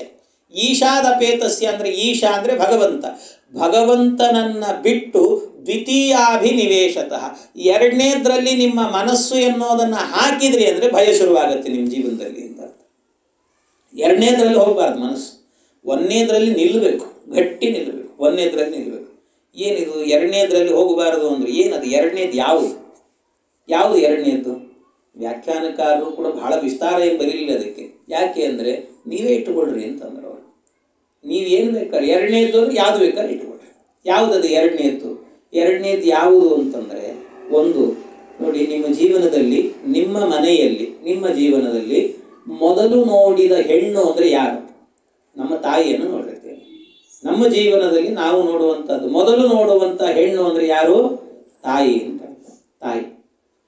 ಆಮೇಲೆ ಎರಡನೇದಾಗಿ ನಮ್ಮ ಜೀವನದಲ್ಲಿ ಬರುವ ಹೆಣ್ಣು ಅಂದರೆ ಯಾರು? ಹೆಂಡತಿ. ಅಂದರೆ ಎರಡನೇದ್ದು. ಯಾವಾಗ ನೀನು ಎರಡನೇದರಲ್ಲಿ ಆಸಕ್ತಿ ಜಾಸ್ತಿ ಇಟ್ಟುಕೊಳ್ತೀಯೋ ಭಯ ಶುರುವಾಗುತ್ತೆ. ಎರಡನೇದರಲ್ಲಿ ಆಸಕ್ತಿ ಜಾಸ್ತಿ ಆಯಿತು ಅಂದರೆ ಭಯಂ ದ್ವಿತೀಯಾಭಿನಿವೇಶತಃ, ಇದು ಒಂದು. ಇನ್ನೊಂದು ಅರ್ಥದಲ್ಲಿ ಏನು ಅಂದರೆ ಭಯಂ ದ್ವಿತೀಯಾಭಿನಿವೇಶತಃ. ದ್ವಿತೀಯಾಭಿನಿವೇಶತಃ ಅಂದರೆ ಈ 4 ಪುರುಷಾರ್ಥಗಳು ಅಂತಿದ್ದಾರೆ, ಧರ್ಮ, ಅರ್ಥ, ಕಾಮ, ಮೋಕ್ಷ ಅಂತ. ಅದರಲ್ಲಿ ಮೊದಲನೇದು ಯಾವುದು ಅಂತಂದರೆ ಧರ್ಮ, ಎರಡನೇದು ಯಾವುದು ಅಂದರೆ ಅರ್ಥ. ಅರ್ಥ ಅಂದರೆ ಸಂಪತ್ತು. ನಿಮಗೆ ಜೀವನದಲ್ಲಿ ಎರಡನೇದರಲ್ಲಿ ಏನಾದರೂ ಕೂಡ ಮನಸ್ಸು ಜಾಸ್ತಿ ಹೋಯಿತು ಅಂದರೆ ಭಯ ಶುರು. ದ್ವಿತೀಯಾಭಿನಿವೇಶತಃ ಅರ್ಥ, ಸಂಪತ್ತಿನಲ್ಲಿ ನಿಮಗೆ ಹೆಚ್ಚು ಬುದ್ಧಿ ಹೋಯಿತು ಅಂತ ಆದರೆ ದ್ವಿತೀಯಾಭಿನಿವೇಶತಃ ಭಯಂ ಸ್ಯಾತ್, ಭಯ ಆಗ್ತದೆ ಜೀವನದಲ್ಲಿ. ಆಮೇಲೆ ಅಷ್ಟೇ ಅಲ್ಲ, ಭಯಂ ದ್ವಿತೀಯಾಭಿನಿವೇಶತಃ ಅದನ್ನೇ ನೀವು ಉಲ್ಟಾ ಮಾಡಿಕೊಳ್ಳ್ರಿ ಅಂದರೆ ಧರ್ಮ, ಅರ್ಥ, ಕಾಮ, ಮೋಕ್ಷ. ಮೋಕ್ಷ, ಕಾಮ, ಅರ್ಥ, ಧರ್ಮ ಅಂತ. ಹಾಗಾಗಿ ಅದರಲ್ಲಿ ಉಲ್ಟಾ ಇಟ್ಟುಕೊಂಡಾಗ ಎರಡನೇದು ಯಾವುದು?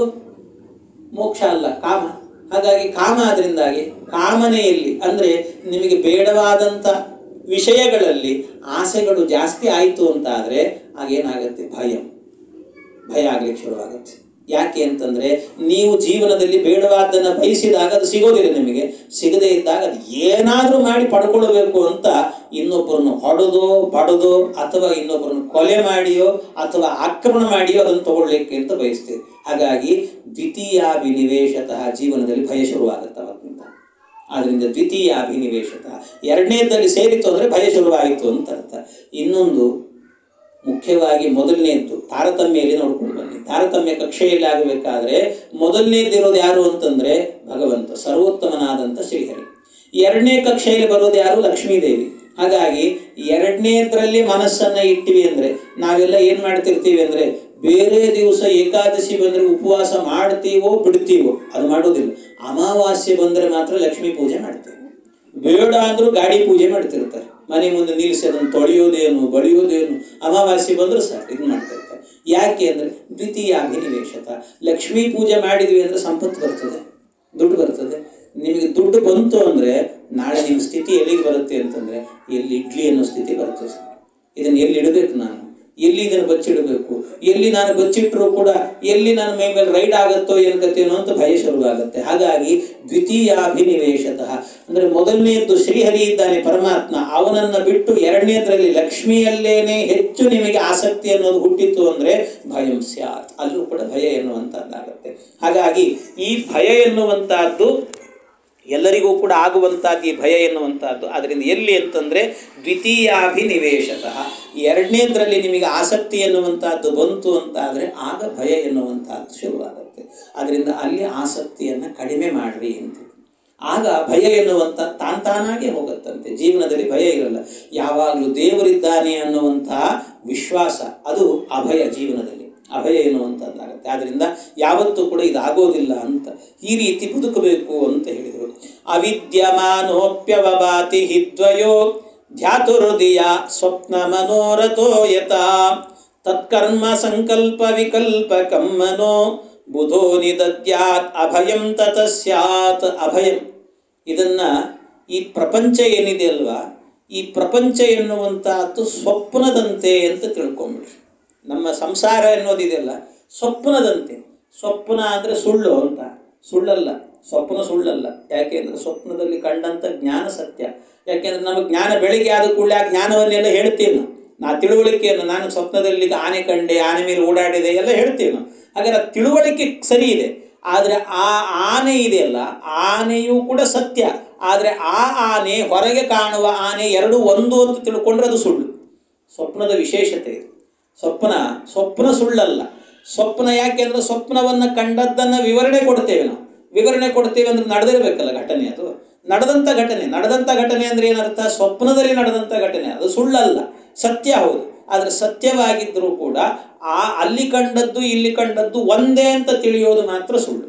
ಹಾಗಾಗಿ ಆ ಸ್ವಪ್ನದಂತೆ ಈ ಸಂಸಾರ ಎನ್ನುವಂಥದ್ದು ಅಂತ ಹೇಳ್ತಾರೆ. ಸಂಸಾರ ಅನ್ನುವಂಥದ್ದು ಸ್ವಪ್ನದಂತೆ ಅಂತ ಹೇಳಿದರೆ ಅದರ ಅರ್ಥ ಏನು ಅಂದರೆ, ಸ್ವಪ್ನದಲ್ಲಿರುವಂಥ ವಸ್ತು ಇದೆ ಅಲ್ವಾ, ಅದು ನನ್ನದ್ದು ಅಂತ ತಿಳ್ಕೊಂಡ್ರೆ ತಪ್ಪು.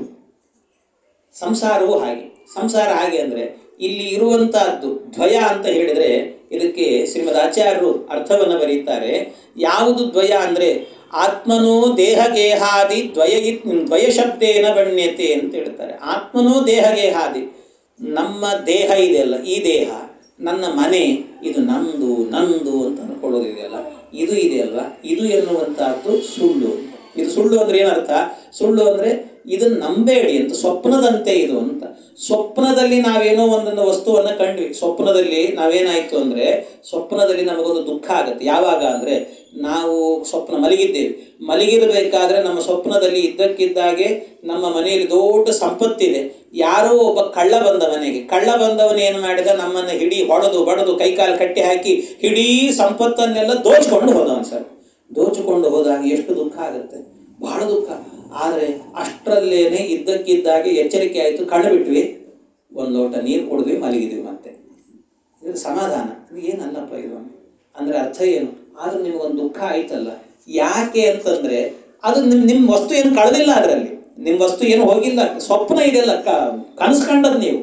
ಆದರೂ ನಿಮಗೇನಾಯಿತು ಅಂದರೆ, ಸ್ವಪ್ನದಲ್ಲಿ ಅದನ್ನು ಕಾಣುವಾಗಲೂ ಕೂಡ ನಿಮಗೇನಾಯಿತು ಅಂದರೆ ದುಃಖ ಆಯಿತು. ಅದು ದುಃಖವನ್ನು ಅನುಭವಿಸಿದ್ವಿ ನಾವು. ಹಾಗಾದರೆ ದುಃಖ ಯಾಕೆ ಆಯಿತು ನಿಮಗೆ?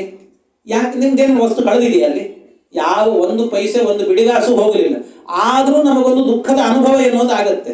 ಯಾಕಾಯಿತು ಅಂದರೆ, ಆ ಸ್ವಪ್ನದಲ್ಲಿ ಕಂಡಂಥ ಸಂಪತ್ತು ನಂದು ಅಂತ ತಿಳಿದಿದ್ದೀವಲ್ಲ, ಅದಕ್ಕೂ ದುಃಖ ಆಯಿತು ನಿಮಗೆ.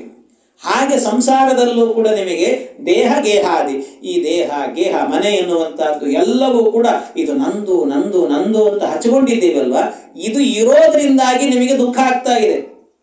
ಇದನ್ನು ಬಿಡಿ, ಇದು ಸ್ವಪ್ನದಂತೆ ಅಂತ ತಿಳ್ಕೊಳ್ರಿ. ಸ್ವಪ್ನದಲ್ಲಿ ಏನಾದರೂ ನಡೆದರೆ ಅದು ನಂದು ಅಂತ ತಿಳಿದ್ರೆ ಎಷ್ಟು ಅದು ಆಭಾಸ ಅನಿಸುತ್ತೆ, ಆ ರೀತಿ ಇದು ಅಂತ ತಿಳ್ಕೊಳ್ರಿ.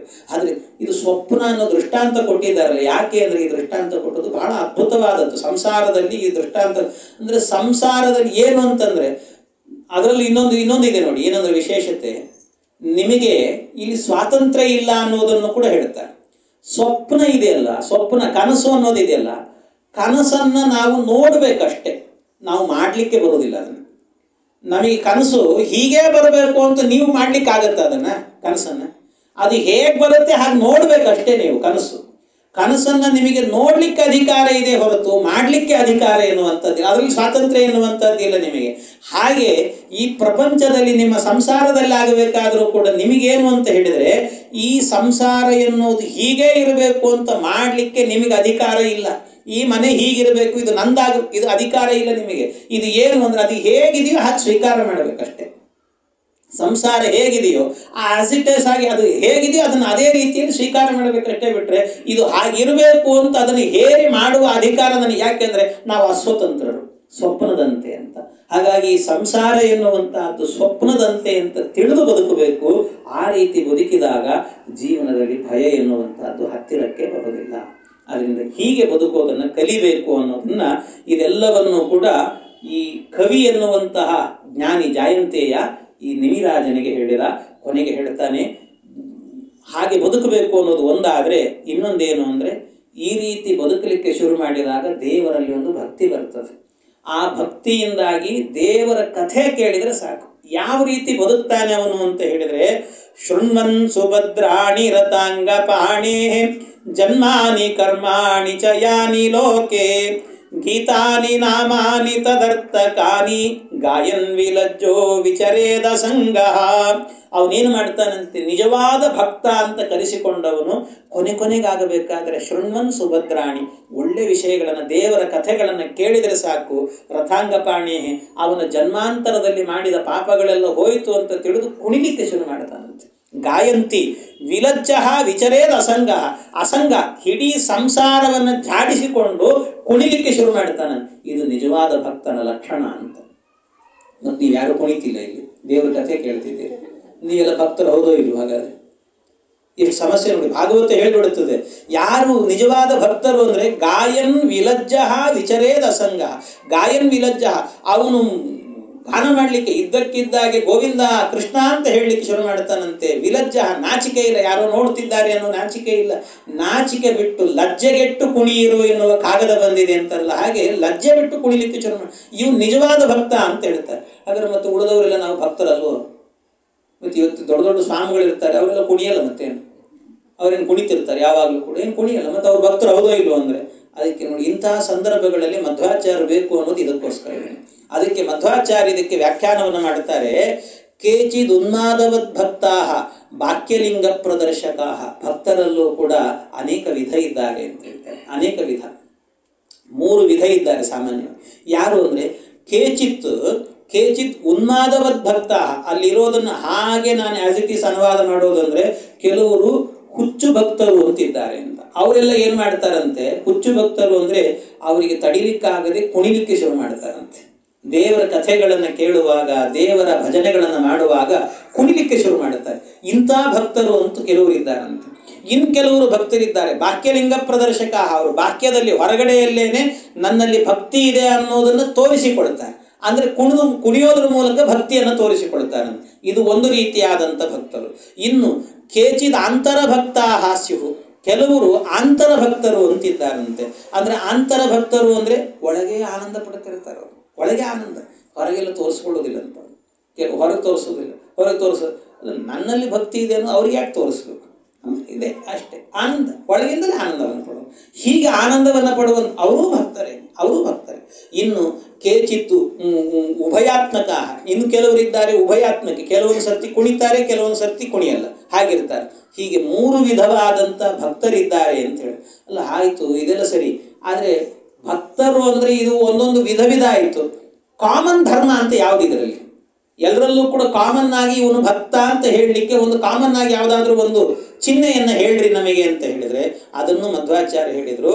ಏನು ಅಂತಂದರೆ, ಮುಖಪ್ರಸಾದಾದ ಆರಭ್ಯ. ಅಂದರೆ ಅವರು ಒಂದು ಮುಖಪ್ರಸಾದ ಎಲ್ಲ ಭಕ್ತರಲ್ಲೂ ಕೂಡ ಒಂದಿರುತ್ತಂತೆ. ಏನದು ಅಂತಂದರೆ ಮುಖಪ್ರಸಾದ. ಮುಖಪ್ರಸಾದ ಅಂತ ಹೇಳಿದರೆ, ಯಾರೇ ದೇವರ ಕಥೆಯನ್ನು ಕೇಳುವಾಗಲೂ ಕೂಡ ಅವರ ಮುಖದಲ್ಲಿ ಒಂದು ಪ್ರಸನ್ನತೆ ಕಾಣ್ತಿರುತ್ತೆ, ನಗನಗ್ತಾ ಇರ್ತಾರಂತೆ. ದೇವರ ಕಥೆ ಕೇಳುವಾಗ ಹೋದರೆ ಎಷ್ಟು ಚೆನ್ನಾಗಿದೆ ದೇವರ ಕಥೆ, ಬಹಳ ರುಚಿಯಾಗಿದೆ ಅಲ್ಲಪ್ಪ ಇದು ಅಂತ. ಬಾಯಲ್ಲಿ ಏನಾದರೂ ಒಂದು ಸಿಹಿಯನ್ನು ಚಪ್ಪರಿಸಿ ತಿಂದಾಗಲೂ ಅಷ್ಟು ಆನಂದ ಆಗ್ತಿರುತ್ತೋ ಇಲ್ಲೋ, ಆದರೆ ದೇವರ ಕಥೆಯನ್ನು ಕೇಳುವಾಗ ಮಾತ್ರ ಮುಖ ಅರಳಿಸಿಯೇ ಕೂತಿರ್ತಾರಂತೆ. ಆನಂದ ಆಗ್ತಾ ಇರುತ್ತಂತವ್ರಿಗೆ. ಅವರು ಇದು ಎಲ್ಲ ಭಕ್ತರಲ್ಲೂ ಕೂಡ ಇರುವಂಥ ಒಂದು ಕಾಮನ್ ಧರ್ಮ ಇದು ಅಂತ ಹೇಳ್ತಾರೆ. ಇದು ವಿಶೇಷವಾಗಿರುವಂಥದ್ದು ಇಂಥದ್ದು. ಅದರಲ್ಲಿ ಒಂದು ವಿಶೇಷತೆ ಅಂದರೆ ದಾರ್ಢ್ಯ, ದೇವರ ಬಗ್ಗೆ ಒಂದು ಭಕ್ತಿಯ ದಾರ್ಢ್ಯ ಎನ್ನುವುದಿರುತ್ತೆ. ಇದು ಸಾಮಾನ್ಯವಾದಂಥ ಧರ್ಮ ಇದು ಅಂತ. ಹೀಗೆ ಭಕ್ತರು ಎನ್ನುವಂಥವರು ಈ ರೀತಿ ಇರ್ತಾರೆ. ಇದು ಯಾವಾಗ ಆಗತ್ತೆ ಅಂತಂದರೆ ನಾವು ಈ ಭಯಗಳನ್ನೆಲ್ಲ ಪರಿಹಾರ ಮಾಡಿಕೊಂಡು ಸಂಸಾರದಲ್ಲಿ ಈ ರೀತಿಯ ವೈರಾಗ್ಯವನ್ನು ತಂದುಕೊಂಡಾಗ ಇಂತಹ ಭಕ್ತರಾಗ್ತೇವೆ. ಆಗ ಜೀವನದಲ್ಲಿ ಭಯ ಎನ್ನುವುದು ಹತ್ತಿರಕ್ಕೆ ಬರೋದಿಲ್ಲ ಅಂತ ಕವಿ ಎನ್ನುವಂತಹ ಋಷಿ ಜಾಯಂತೆಯ ಇದನ್ನೆಲ್ಲ ಹೇಳಿದ. ಮುಂದೆ ಮತ್ತೆ ಕೇಳ್ತಾರೆ, ಅತ ಭಾಗವತಮೃತ ಯದ್ಧರ್ಮೋ ಯಾದೃಶೋ ನೃಣಾಂ ಯಥಾಚರತಿ ಯದ್ಬ್ರೂತೆ ಲಿಂಗೈರ್ ಭಗವತ್ ಪ್ರಿಯ. ಕೆಲವೊಮ್ಮೆ ಭಕ್ತರಿದ್ದಾರಲ್ಲ, ಭಕ್ತರಲ್ಲೂ ಕೂಡ ಏನಿದ್ದಾರೆ ಅಂದರೆ ಅದರಲ್ಲೂ ಸ್ತರಗಳಿದ್ದಾರೆ. ಉತ್ತಮ ಭಕ್ತರು ಅಂತಿದ್ದಾರೆ, ಮಧ್ಯಮರು ಅಂತಿದ್ದಾರೆ, ಅಧಮರು ಅಂತಿದ್ದಾರೆ. ಯಾರನ್ನ ಉತ್ತಮ ಭಕ್ತರು ಅಂತ ಕರಿಬೇಕು, ಯಾರನ್ನ ಮಧ್ಯಮರು ಅಂತ ಕರಿಬೇಕು, ಯಾರನ್ನ ಅಧಮರು ಅಂತ ಕರಿಬೇಕು. ಆ ಅಧಮರಲ್ಲೂ ಕೂಡ ಮತ್ತೆ ವಿಭಾಗಗಳಿದ್ದಾರೆ. ಅಧಮೋತ್ತಮರು, ಅಧಮ ಮಧ್ಯಮರು, ಅಧಮಾಧಮರು ಅಂತಿದ್ದಾರಂತೆ. ಯಾರವರು ಏನು ಅಂತ ಇದರ ಬಗ್ಗೆ ಎಲ್ಲ ಕೇಳಿದಾಗ ಅದನ್ನು ಬಹಳ ವಿಸ್ತಾರವಾದಂಥ ವಿಷಯ. ಅದರಿಂದ ಅದನ್ನು ಮತ್ತೆ ಹೇಳ್ತೇನೆ ಅಂತ ಅದನ್ನು ಹರಿ ಎನ್ನುವಂಥ ಜ್ಞಾನಿ ಅದನ್ನು ಹೇಳಲಿಕ್ಕೆ ಶುರು ಮಾಡ್ತಾನೆ. ಅದು ಏನು ಅನ್ನೋದನ್ನು ನಾಳೆ ದಿವಸ ಸೇರಿದಾಗ ಅದರ ಚಿಂತನೆ ಮಾಡೋಣ ಅಂತ ಹೇಳ್ತಾರೆ.